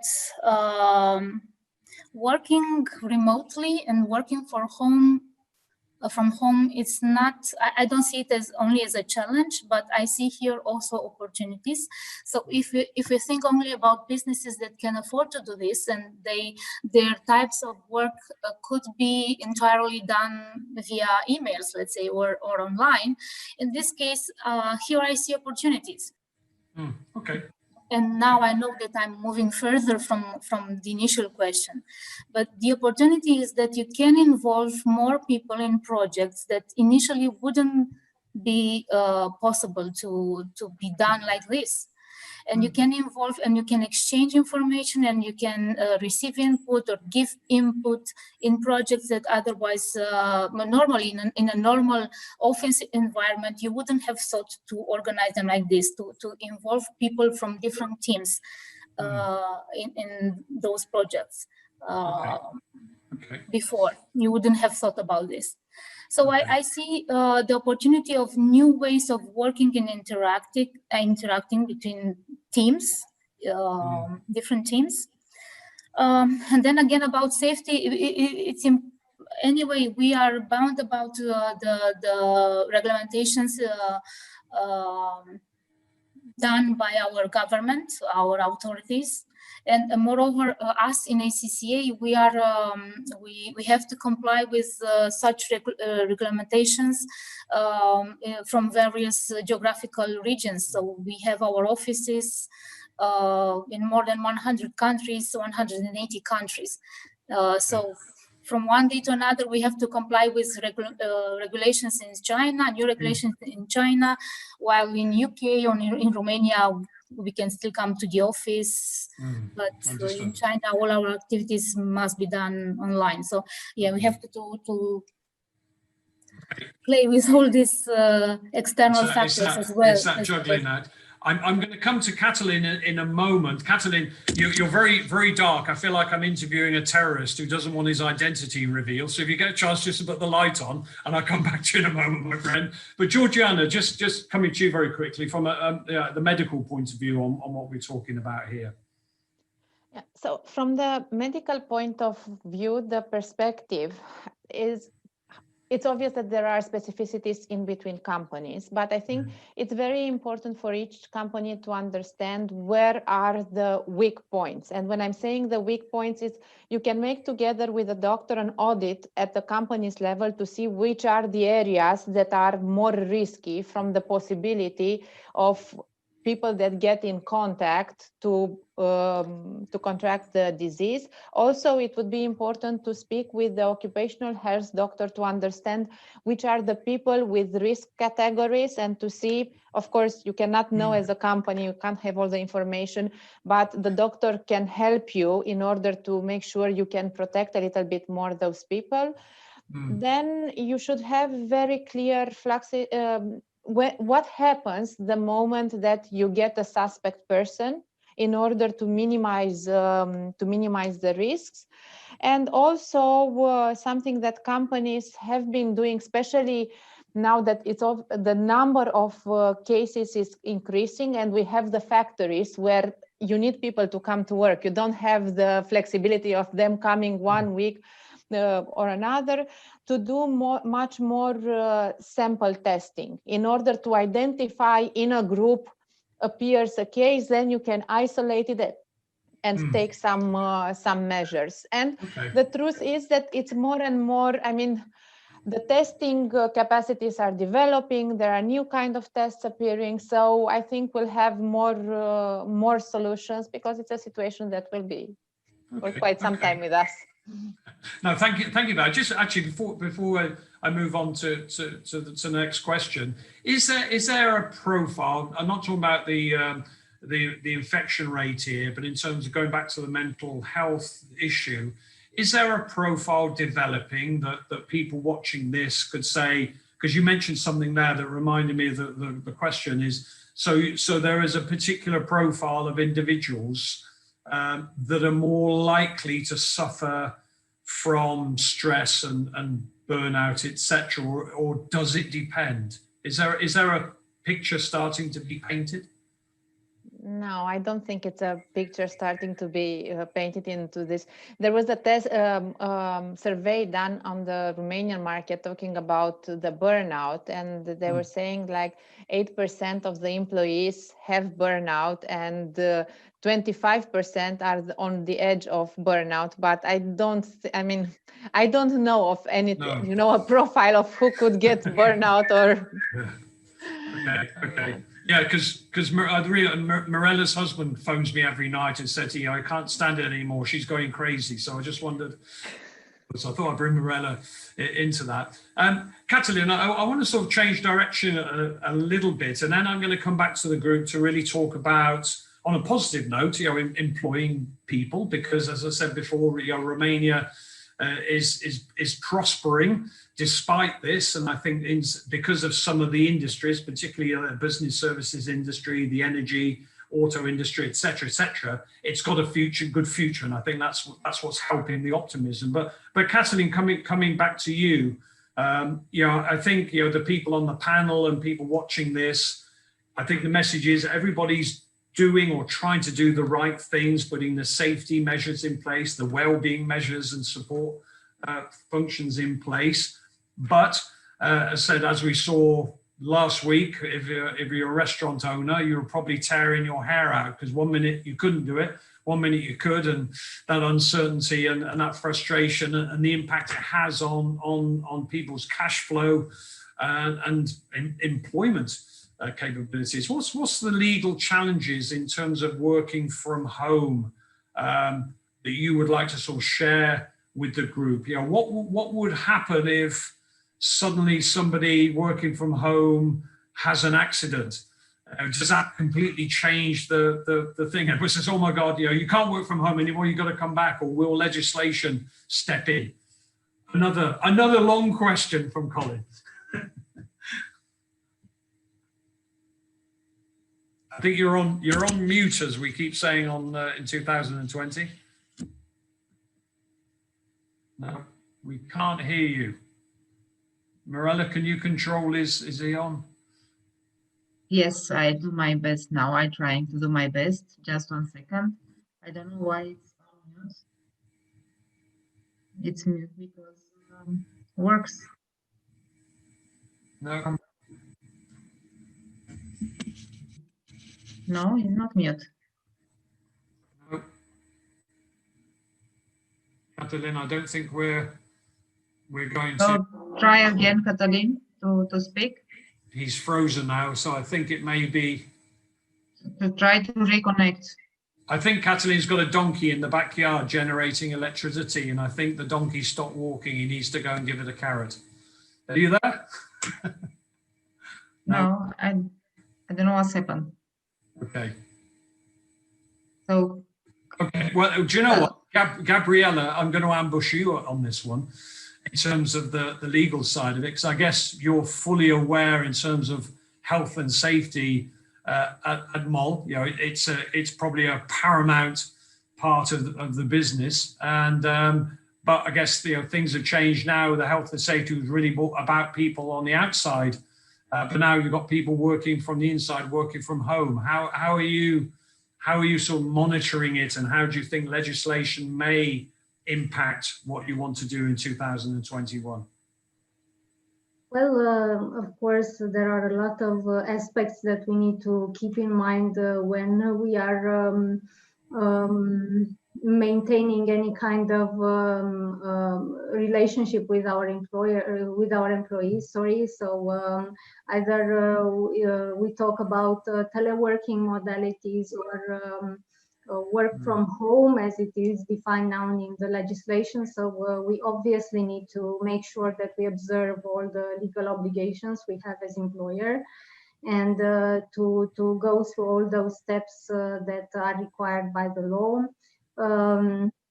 Yes, work from home mainly from an HR perspective, that has been let's say the major transformation for us, and that's what we had to adapt to. And there have been a lot of let's say changes in the legal context which we had to follow strictly and adopt in our activity, and we had to adapt to them. Of course, this is also having implications when we are talking about people with childcare responsibilities, because here again there is a new legislation on the topic that we needed to keep in mind. I think this whole period brought a lot of novelty for us as HR, and most surely for the legal experts as well. And of course, everything that is new, it brought a lot of questions. We found solutions, but of course there is room for further development, and I'm sure that also the legal aspects can be further developed to support us as employers handling this tough period. Sorry for that technical interruption. I hope that you hear me now. You're back. You're back. Sorry for welcome back, sir. My connection got lost. So, Katin, give us, Gabriella touched on it there, but give us a perspective in terms of the legal things that we need to be aware of with people working from home, even the obvious things, I guess, about health and safety.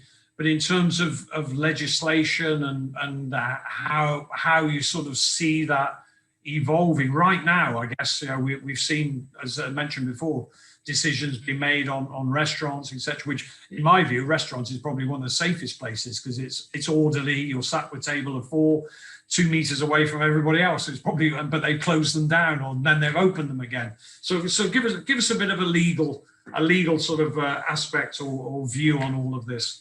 Yeah, so I would say that nowadays the law is changing quite fast as fast the number of cases increases.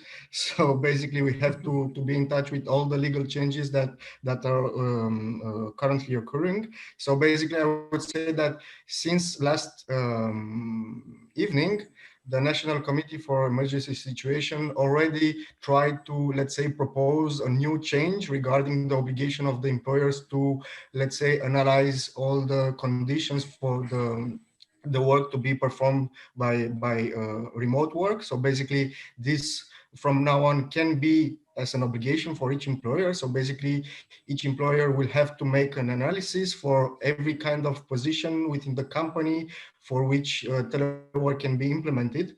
We of course have the legal frame, which was let's say up to the moment of the pandemics somehow difficult to implement, but from that moment I think that the legislation now is coming to let's say a more technologic side of things, because a new project was actually adopted by the work ministry today regarding, let's say, the possibility for the employers and employees to have all the employment documentation signed electronically. So basically you will not have to come to the office to sign your addendum for teleworking, or I don't know, for any other kind of changes for that matter, or in what regards the telework, you know by that up to now that you had to, let's say, indicate the specific workplaces for that employee. But again, from that project, it appears that such places will not have to be, let's say, expressly provided in the employment agreement. So basically, it will be an obligation of the employee to perform his work, taking into consideration all the health and safety, let's say, measures. And also there is a new change which is proposed for the employees to use their own laptops and equipments. So basically we will maybe we will be lucky enough to catch all those changes applicable as soon as possible, because from, let's say, from an employment law perspective, I think that up to now the legislation was quite tight and you couldn't do anything without keeping in mind all the legal implications that you had to implement before, let's say, having telework in place. We know that during the lockdown, the telework could be unilaterally disposed by the employer. This is actually currently in place, but you need to have the consent of the employee, because we are now in the alert stage. So basically there is a legal provision which permits the employers to unilaterally decide for the employees to perform telework, but of course you still need the consent of the employees. I would say that during these legal changes, we have to keep an eye on the health and safety obligations and provisions. And in that regard, also the project which was issued by the Labor Ministry also provided the fact that the employer will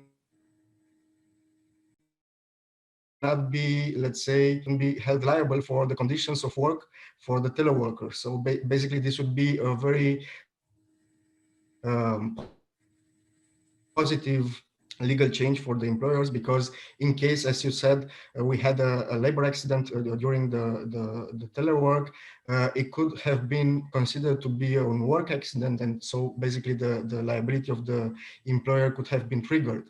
Of course, if the and instructions made for the employees, then the liability risk is let's say, quite low. But nonetheless, we have to stay in touch with our employees and to keep an eye on how they are performing their work activity through telework.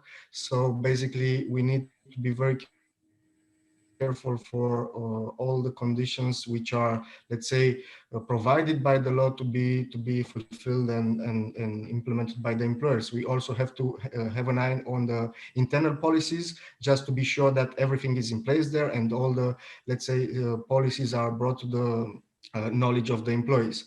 So I would say that during these times, we need to keep an eye on the legislation just to be sure that, let's say, the liability of the employer is not triggered at any moment. Okay, so just to clarify that, I'm going to come to Mircea in a moment. Just to clarify that, then, in terms of at the moment, work from home, it's the employer's responsibility for that individual working from home. So if something happens, if they have an accident or whatever, the employer is liable for that. Is that correct? Is that as it is now? Or? To a certain point, yes, because if, let's say, during the telework some accident will occur, then of course the employer can be held liable if, let's say, proper instructions or proper trainings were not performed to that employee, or even if, let's say, the employee was not, let's say, introduced to the or accustomed with the, let's say, the conditions of teleworking, because maybe it happens in some situations when the employer doesn't know that he needs to implement some policies, or that the employee has to perform some trainings or get from some instructions from the employer. Okay. So basically, in that kind of situation, the liability of the employer can be triggered if an accident will occur during the telework. Yeah. Okay. Mircea, I'm going to come to you, my friend, because I know with vPro you have many people working from home, and maybe Catalin can come in here in terms of the legal obligation. You touched on it in terms of, you know, you've got somebody who's working from home for an indefinite period. Are you supplying? I'm here at COS at the moment, and COS is very actively involved in supplying chairs and desks for people working from home, but also bring a lot of emphasis on the well-being, making sure that they're a good chair and people are able to sit in a good posture and stuff. How are you managing this at vPro, and how far can organizations go? We talked about supplying laptops, etc. You know, there's a big cost involved here, and then suddenly if COVID-19 ends and everybody says, okay, we can go back to the office now, there's a lot of laptops, a lot of chairs, a lot of desks scattered across Romania. What is your policy on this? But what is your advice to people to make sure that their employees are safe and avoid these accidents? Right. Maybe we have a slight advantage because this working from home is not exactly new to us. So people generally can, at least in my my team, work from home maybe 2-3 days per month on a regular basis, or used to work. Now obviously everybody's working permanently. And of course this the notion of global teams, virtual teams, again, is not something new to us. Even as a entry-level associate, you would be working with the back office team in India, customers across Europe, and so on. So you kind of learn how to navigate, to use the word from before, this virtual world, and build relationships, on Skype and Zoom and all of that. In terms of, are they aware of, what the prerequisites of working from home are? I would say yes. So we have kind of teleworking addendums anyway signed at the moment that the contract is signed, even before the pandemic, actually, where people have to acknowledge what's a safe working environment, what are the ergonomics that they need to have at home, which is very much advisable. Now, during the pandemic, when we shifted to more of a permanent, hopefully not permanent, but still for the time being, working from home, monitors were taken from the office, and there is just a small procedure, signing a document, make sure who has what device. We also had the luxury of having obviously laptops and not desktops, so it was fairly easy. I think what's more difficult, but not, just to kind of go back to a previous question, is making sure that people are engaged and talking to each other in communication. So apart from obviously keeping the plane flying and all of this operational, the show must go on type of things, I also encourage, and people accuse me a lot of small talk, but I encourage, first of all, meetings to be shorter. If we have to meet for 60 minutes, let's finish in 45. Let's keep at least 5-10 minutes for small talk, and throw in some humor and make sure that you also laugh and talk about just make the emotional pressure and the stress of everything that's happening out there. Just try to reduce it at least 5 minutes once per day in one of our daily connects, and that's been helping a lot. Okay, cool. Katalin, just very quickly, back to you, just based on what Mircea said there, people are signing a document. I guess, Mircea, just to say that I'm working from home and I'm going to be responsible, I'm going to keep a little bit like that, I guess, almost. Katalin, how is that a good idea, and how does it stand up if something does happen? And then we'll move on to another subject. Is that a good idea that you'd recommend to people, to make sure people fill in a document and really tick a checkbox thing to say, I will at all times make sure this is safe, and electricity and everything else? Does that hold water? That actually should be regulated by this new project which is currently in place at the Labor Ministry. Okay. So basically, they will allow for the electronic signature to be put on such documents. Of course, it is let's say a proof for the employer that the employee checked that box and he is aware of the trainings or the instructions. But coming back to the initial question, I would say that we have to take into consideration the fact that one of the obligations of the employer during telework is to ensure that periodically the employee comes to the office in order not to lose the connection with all the other colleagues. So basically, this is another obligation which the employer should have in mind when establishing telework. So basically, you cannot have an indefinite period of teleworking, or let's say you should or you must, because this is a legal obligation, provide in that addendum the specific periods when the employee should come to the office. Yeah. Okay. What if you're a young person who's just terrified of contracting coronavirus and really really wants to stay at home? How do we handle that? I'm glad that you asked that, because actually there is a new type of litigation, and actually it was registered a new file on the courts right now for an employee asking the employer to establish for her teleworking, because she proved that telework can be done for her position. But the court decided, after all, that this is only the employer's right to establish if telework can be implemented or not. So basically, if the employer will say, no, you will have to come to the office, then you should come to the office. Because, of course, he will have to take all the health and safety measures in order for you to work safely from the office. But this is something else. So basically, the employer is the one who will establish if telework is to be applied or not for each specific employee. Okay, interesting. Let's change direction a little bit. Let's I talked about the prosperity of Romania, and things are going well, albeit through this COVID, and we hope that will continue going forward. I just want to talk about talent. As HR managers, leaders, is our perspective on how we hire people changing? I think maybe it was changing a little bit before COVID-19. Has that sort of triggered a new way of looking at a classic profile of how we employ people, and also with looking for people with loyalty and retention, and also I want to touch on diversity as well. I'm a great campaigner for disabled people in the workplace. There's physically buildings that people can't physically get into if they're in a wheelchair, for instance. I guess working from home opens up an opportunity for that wonderful talent to get into the workforce. So I'm kind of interested on that as well. Gabrielle, I'm going to come to you in a moment on this, but Mihaela, because I did ask you a question and I diverted. So Mihaela, do you want to just sort of take that question about hiring new talent? Are you looking at it in a different way? And if so, what? If you can come off mute. in our industry, the gas industry, unfortunately, we have to diversify.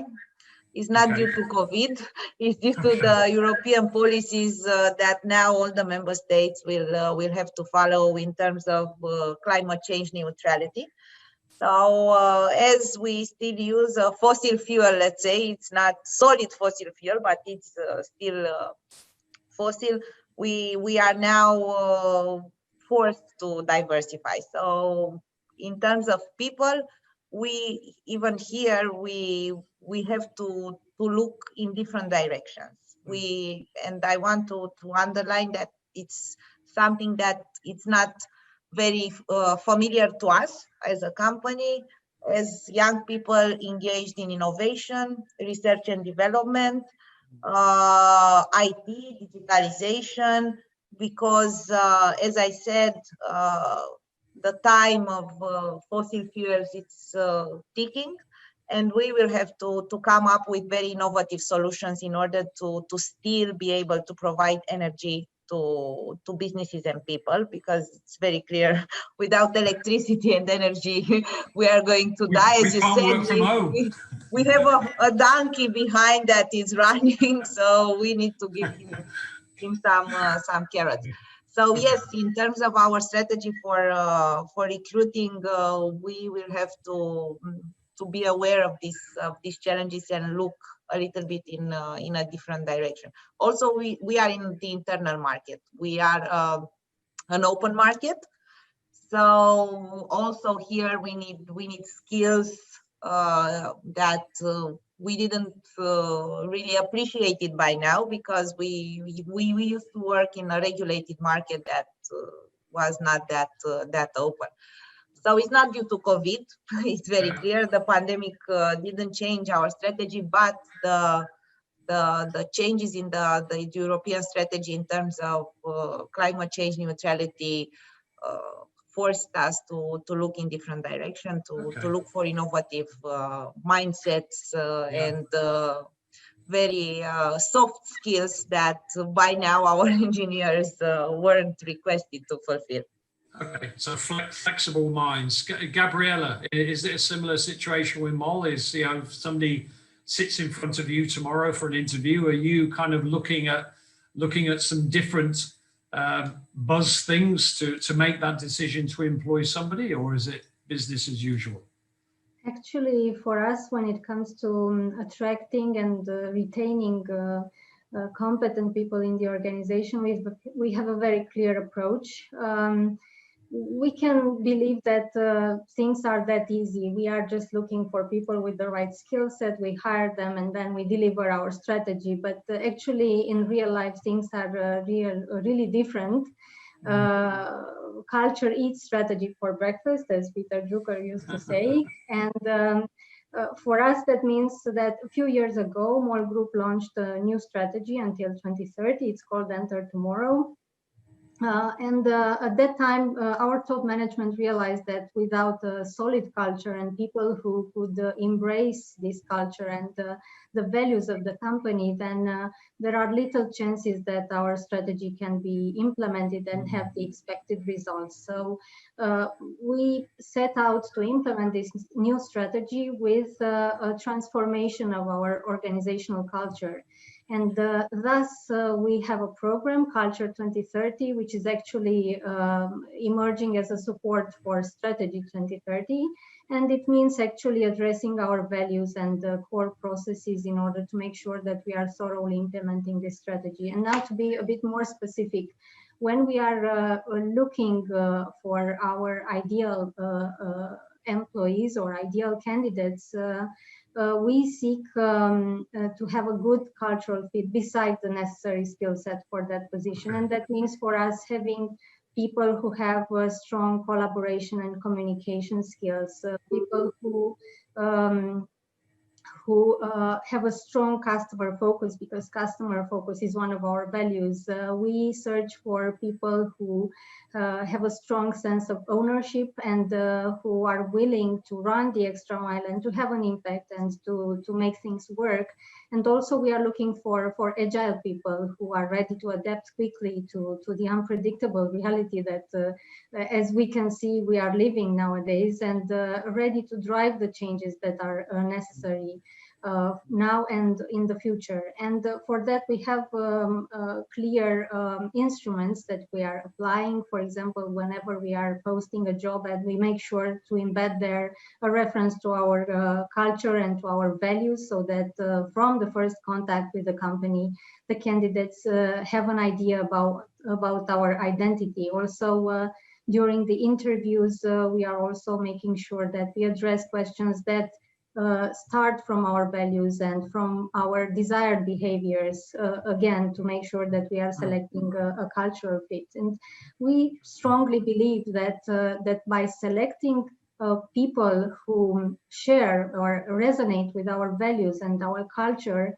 their satisfaction level increases, and so are the chances that they will want to stick with the organization and contribute to the results. And I think this is even more important in times when a company goes through ambiguity, volatility, and change, because a team with a strong set of shared values will be more agile and easily adaptable.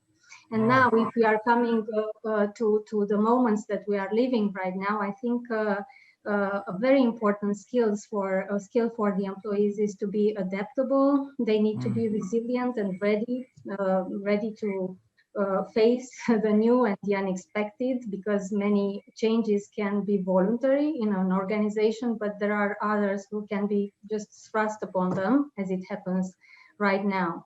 That's why I think it's important for the people to have to build a learning mindset in order to be prepared for what the future can bring. It's interesting. I guess the look of a CV is going to change, and people's time spent on a CV may be varied now, whereas rather than the experience, which is important, I guess, the skill set, but to a certain extent is what you're saying, that you'd rather have somebody with who's got fairly good skill but a great attitude than somebody who's very highly skilled but not with the great attitude and commitment, I guess is what you're saying, which I guess is a no-brainer. Mihaela, just to you on this, because you're from a sort of a technical world in terms of finance and accounting and everything else, where people are going through university, so it's very much skill-based in terms of their employment. Is what Gabriela says, is that changing in that world as well? So people are actually, dare I say, are they hiring accountants with personalities these days? No, I didn't mean that, I didn't mean. No, I must say that I liked very much what Gabriela said. I agree with what she said, and I would add, of course, the question for Gabriela was how company would recruit now people, what kind of people they would recruit. I would move further and say that probably the people that they want to retain are the people that see the meaningfulness of their work. Okay. And this is something that employers can help them achieve. So to create a sense of meaningfulness is very important to make them understand that it's more than doing their daily jobs.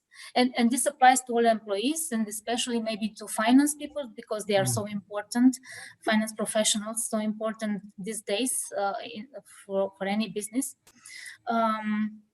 So giving them the chance and understanding, trying to understand their goals and their interests, why they would do a certain job, what would be important for them in their job, and then trying to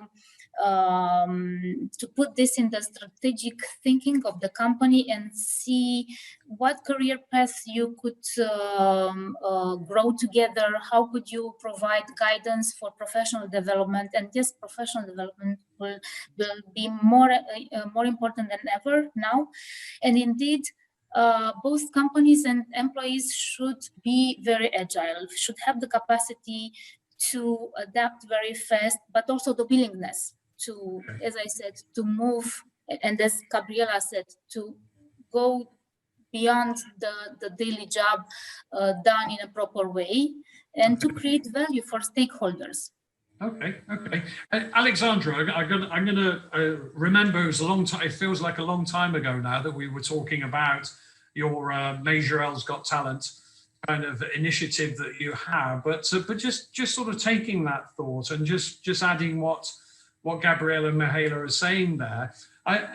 Is this a good time to what's the word, to reveal, for people to reveal other talents that we didn't know that they had through these exercises that you're doing? Are you starting to find somebody who may be doing a good job in a certain position? Maybe they're in the accounting department, but actually they'd be really good in the marketing because they showed that through how they performed on a competition or a game that you were doing. Are you seeing that? Is this a good time to be picking out people who may have a good talent in other areas? They can evolve in the company or change direction even. Yeah, I think it's the perfect time for that. As I mentioned, so we recruited more than 300 people in like 2 or 3 months. Yeah, and I'm talking now about external candidates. Of course, we continue with internal promotions, internal job changes. Yeah, and we do it like we did it in the past with organizing different assessment centers or interviewing processes. Yeah, so we have quite a clear process in place for this. It's good that you mentioned it because we have a number of people who do change their jobs, yeah, from one department to another. And being involved in different projects in the company definitely is definitely considered a plus for them. You gave the example of the cooking contest. Of course, that will not be very helpful because we're not cooking, yeah. But anyway, it gives us a glimpse on who's engaged, yeah, who's motivated, and you see certain skills behind that. What I want to say is that yeah, we definitely want to invest in our internal talent, and we are continuing to do this. That's actually one of the strategies for 2021. But in the same time, we are very happy to say that there's the pool of external talent has increased in the past months. Yeah, I was saying that we recruited a huge number of people, and we are continuing to do so until the end of the year. Very proudly, I'm very proudly saying that we managed to bring in a lot of great people who have certain skills. The skill requirement hasn't changed much in the past months because of the pandemic. Maybe we are looking for, yeah, extra needed skills were actually the willingness to work from home. Yeah, this is for sure needed because everyone is doing that right now. And yeah, being open-minded, being flexible, very flexible, yeah, and self-motivated. For us, being self-motivated and accountable for the day-to-day job are very important competencies you need to own now, because otherwise you cannot do it alone at home. You need to have this drive. You need to show you have this drive in order to do your work, yeah, to fulfill your job. So I think this is what we've changed, yeah, to the skill set we ask for to the candidates. What I want to also mention, and I also saw a question on this topic. The tools, yes, we yeah, the recruitment process. The recruitment process, yeah, we changed the recruitment process fully because we are also, yeah, the entire HR team is working from home. All our managers are working from home. So what we did in a face-to-face environment, we now do it online, yeah. We use, yeah, the normal tools as we know them, Zoom, Skype, Teams, so whatever we have available. We have online tests, language tests, psychological tests, or different logical tests applied, the interviews, the assessment centers we organize for promoting people internally are also done fully virtually. So otherwise you cannot cope with this. So everything in the recruitment process is done virtually. So starting from the initial contact of the recruiter, the phone contact, and ending with the first day of the person, which is also held online. The induction is online. So we had to adapt. We had to change certain things in the process, but this brought us, let's say, positive results. It worked very well. I'm going to stay with you just for a second because Denise Nicolai, thank you very much, Denise. She's coming with a second question or added to that is no digital recruitment tool for the entire process? Question mark? No, for us, no. Well, you don't want it. Yeah, we have, I wouldn't say I don't want it, but we have different tools, we use for certain stages throughout the process. At least this is for us. Thank you, Alexandra, and thank you, Denisa, for the question. Mircea, I want to just tackle a tough subject right now, and I'm going to refer to the UK because as I said I'm getting the phone calls from family telling me about these things where they had the furlough scheme where government was subsidising people working from home. That ended last week, and now Britain is seeing the highest rate of redundancies since the Second World War. Now, obviously, Romania is a slightly different model here, but in terms of tough decisions, HR, you are probably at the brunt of things more than you've ever been in the past. The definition of HR, I think, has changed dramatically over the last 3 years. Mircea, in terms of challenging times, what are the concerns? Are you finding that the companies are trying to keep everybody, to keep that optimism, but the bottom line is suffering, and the inevitability is that there will be certain areas where redundancies and things will be made, and what is the impact of it, and how are you going to cope with that within HR? Right. What advice would you give?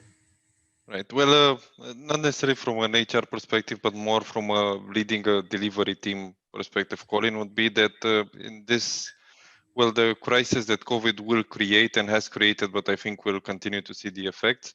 Obviously, a lot of our customers are suffering revenue-wise in various industries. So that puts pressure back on us in the services that we deliver to obviously optimize the cost. So all of the digital transformation strategies, everything is accelerating. Now there is a need, and it's obvious to everyone, to kind of optimize the cost and pass it on to our customers, and something that we need to drive. And now for this particular COVID period, we've been lucky enough that we made a commitment not to kind of look at restructuring or putting people's jobs at risk in this period, but it's going to be a reality moving forward. And for us in kind of this operation services business, it's a reality of our day-to-day life. We will constantly go through kind of automation that will reduce headcount and all of that. What we try to do and what I tell people, and it's probably a cliche anyway in today's age, is the ability to learn, unlearn, and relearn, right? If you start out your job and it's a kind of you do transactions in, I don't know, whatever ERP system, and you kind of manage a customer or phone calls or whatever it is, right? In the future, you'll have a robotic solution in between. You'll have a process orchestration of workflow. You will move from doing the transactional work to attending the robotics that are doing the transactional work. You will have to kind of participate to requirement gathering, test, be a champion of the change. So this is what we kind of try to change in people's mindset, and we try to infuse as a culture, is continue to learn, continue to or accept that new technologies will come and change things, and progress is inevitable, or change is inevitable. Change will bring progress, and progress brings opportunities. And to get back to your kind of original question, obviously we'll have to be faced with restructuring in some cases, and we'll have to go through that as an organization. It's a difficult decision, and we have to go through it. And people, what we need to make sure is that people have the ability to learn new skills, to have new opportunities, make sure that they're exposed as much as possible. a lot of the people, especially the ones that are engaged, will pursue those opportunities and will stay with us. And there's always a percentage of detractors that are either resilient, to change and or want to find new opportunities, which is, I think, normal and fluid in any business. Okay. So your message there is don't forget continuing training and development, which I think has been a challenge for some companies. I'm a trainer. I've had to adapt to doing Zoom coaching and training sessions, even presenting this, moderating this event. It's been a challenge and a learning curve for all of us. I guess we mustn't take our eye off that. I want to sort of come around the panel just as we come into the last 10 minutes and really sort of talk about and just really two things. So Mihaela, I'm going to start with Mihaela Robu. I'm going to start with you. Mihaela, you popped your head up then, but I'll come to Mihaela Robu first. Firstly, is how do you see the evolution of ACCA, your company, in 2021? And what one piece of advice would you give to HR managers, HR people, or business leaders, department managers, etc. out there? Well, I see us being very busy. We and our partners, I might say, we adapted surprisingly well to this new situation. I must say that we are now more in touch than before with our partners. So on our side, I admit we communicate 10 times more with our internal and external stakeholders, but we also receive invitations, let's say. So our partners generate more communication with us. So I would assume we will keep in the same way. From our research, I must say that we are running now also a local survey on learning and development trends. And from what we see from now until now, indeed, there is a lot of focus on professional development. In this survey, for instance, we are asking exactly those questions. What would you do with your training budgets and what would you do with your training policies in the next 6 months? And from the answers that we received so far, it's clear that companies and training departments will still focus on will focus a lot, I would say, on professional development and on technical trainings. I think we will do this very well online in the next months because we are even more accustomed to do so. We found ways together with our partners to keep their employees engaged and make them feel that they are cared for, because, as I said, we have more presentations and more interactions now with companies for their employees, which are our common students, but not only for them, and try to clarify their view about what they can do, what courses they could attend, what could they do with those courses, how could they learn better, easier, and what support they could receive. So we found ways of staying in touch, offering even more guidance and more support in the last months, and we'll probably do so in the next ones, the next 6. Gabriela, come to you with the same question. I guess Mihaela talks about technical training, but I guess soft skills. I know, from a trainer perspective, probably the greatest training anybody can do is public speaking, because it evolves into lots of other things, confidence, a bit like Alexandra's doing with the team there. But what's your sort of evolution of MOL over 2021, and what would be your one piece of advice that you would give, please? I think that this whole crisis points at our ability to change, our innate ability to change, and to move away from prescribed approaches and standardized solutions. So this has been a great opportunity, and still is, to reinvent HR as it is, and for companies to look at things differently. And we all, HR or business or all of us, should see this period more than just a tough challenge, because if we do that, at the end of it, we will probably emerge as a stronger business with a more resilient model, and we will be able to face the new challenges and overcome them. Now, in more specific terms for MOL Romania, we will continue to do our best to remain the customer's first choice, and will continuously adapt and improve our portfolio of services and products.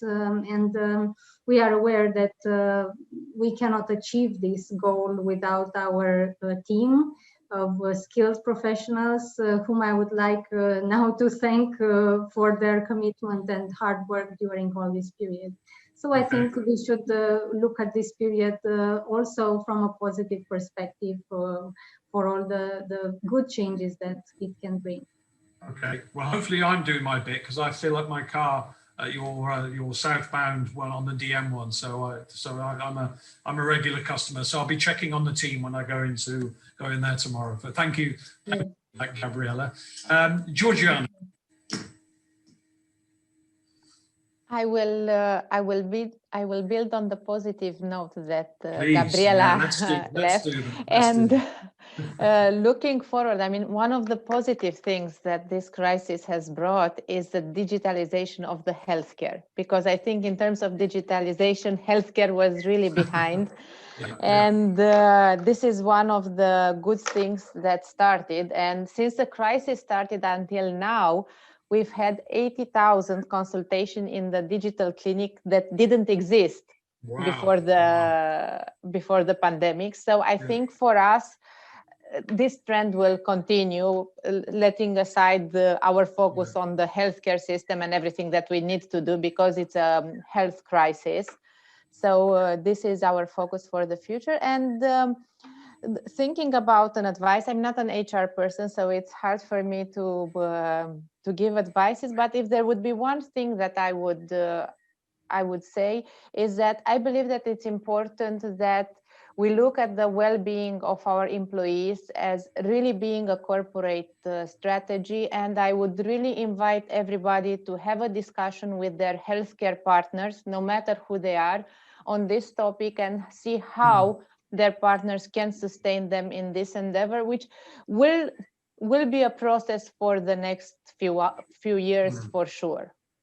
Good advice. And I guess, we talked about managers and organizations taking care of their employees and checking on them and doing these things. But I guess we should also encourage people to keep an eye on their colleagues as well. Maybe that's quite a powerful thing for people to do. Thank you for that, Georgiana. Mihaela.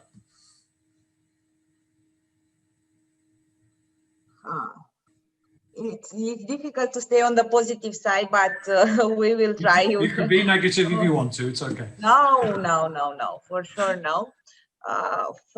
Especially in our industry and especially in our company, it's a very large company. We have 6,000 employees.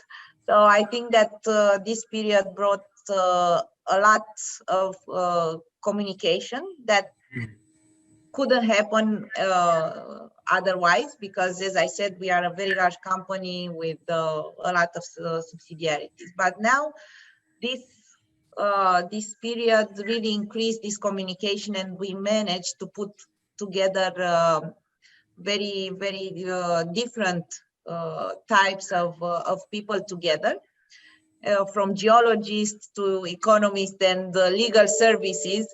And this really has proven to be a very good step forward. Also, in terms of well-being of employees, I would pass this message to our HR department to really look into this aspect and maybe include it in our future strategy, because at the end of the day, I think that everybody is counting on people to deliver business, and not business to get to people. So it's very important to keep our colleagues safe and happy and involved, because otherwise the business will die. Okay, thank you for that. Catalin, would you like to share your vision for 2021 and a bit of advice for us all? Oh, we've lost you. Sure, let's say I will not have advice because my HR colleagues know better than me on how to handle the well-being of the employees. But I have a remark. Be humble is your advice, then. Be humble is your advice, I think. Yeah. No, sorry, just to observe the law. Observe the law. No, okay, so now I would say that the remark would be the fact that during the last months I noticed the fact that the employers are trying to keep the employees within the companies, and let's say even though there were some reorganization processes during this time, I think that most of the employers try to keep as much as possible of the employees within the company. And my hope is that this trend, this positive trend of the employers and this openness of the employer or employers towards their employees should be kept, and I think that the trust should be built on from now on. Good advice. Good advice. Alexandra. Yep. Got the party kits, by the way. Another party kit, yeah, next year, or maybe next year we'll have the chance to do the big. Great idea, though. Great idea. I don't think so. That's why I would say that, yeah, I would like to see the company grow. I would like to see the company develop its own people. I would for sure take the advice from all my peers in the conference now, yeah, and bring them forward to my wonderful HR team.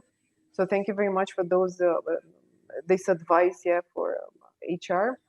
I prefer to not to mention too much about the strategy and the evolution for 2021, because 2020 showed us that yeah, we are living uncertain times. So it's it has become more and more difficult to plan, to create strategies. And my suggestion would be to, yeah, focus on present, yeah, have some things in mind for the future, think positive, and yeah, that would be my thinking for 2021. Thank you very much, and thank you. I think, Merche, you did give some advice, if I remember, at the start. So I won't ambush you again unless you had a final word, Merche. Something else, and a bit of advice you'd like to give. Just a couple of words. Thanks, Colin. I think the future in 2021 at least will see moving into a hybrid kind of, partly in the office, partly at home model, and I think people are looking forward to that. I think a lot of great things have been said, so not necessarily a piece of advice, but I think the future should also be focused, at least in 2021, on reskilling a lot of the employees that we have and bringing a lot of novel things on board. Even in the area of customer operations, maybe more technology and kind of blurring the lines between IT and business, so that people have more opportunities.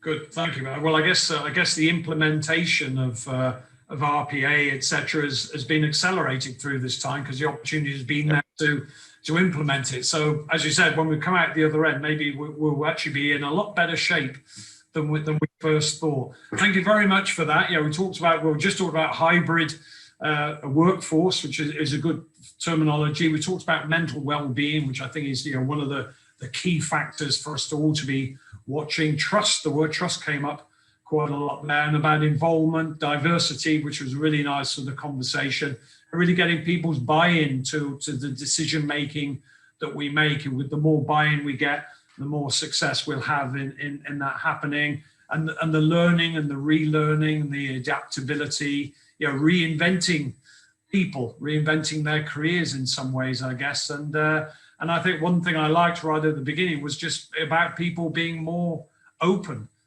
with their feelings, and more empathy and more emotion coming into it, which I think will bring leaders and teams much, much closer together. So ladies and gentlemen, thank you so much. I'm just going to go while I've got on the screen. So Catalin, thank you, my friend. Gabriella, Alexandra, Georgiana, Mircea, Mihaela, thank you very much. Mirella, thank you again, you and the team, for organizing this. And I hope it's been very useful for those listening and online on Facebook. I'm not sure how many people were watching on Facebook, but I guess there was a large amount there as well. So thank you very much, everybody. I guess I should say stay safe. And let's hope those numbers go down, and we can start to to really implement some of the things, some of the advice that you've given there. So thank you again, and hopefully see you again soon. We all have to, we don't do this in physical meetings, wave in the meeting room, but we're waving on Zoom. So everybody come off mute and just say goodbye. Goodbye, everybody. Bye. Bye, and Bye, thank you thank you, all. everyone. Bye. Thank you all. See Goodbye. you. Take care. Thank you. Bye.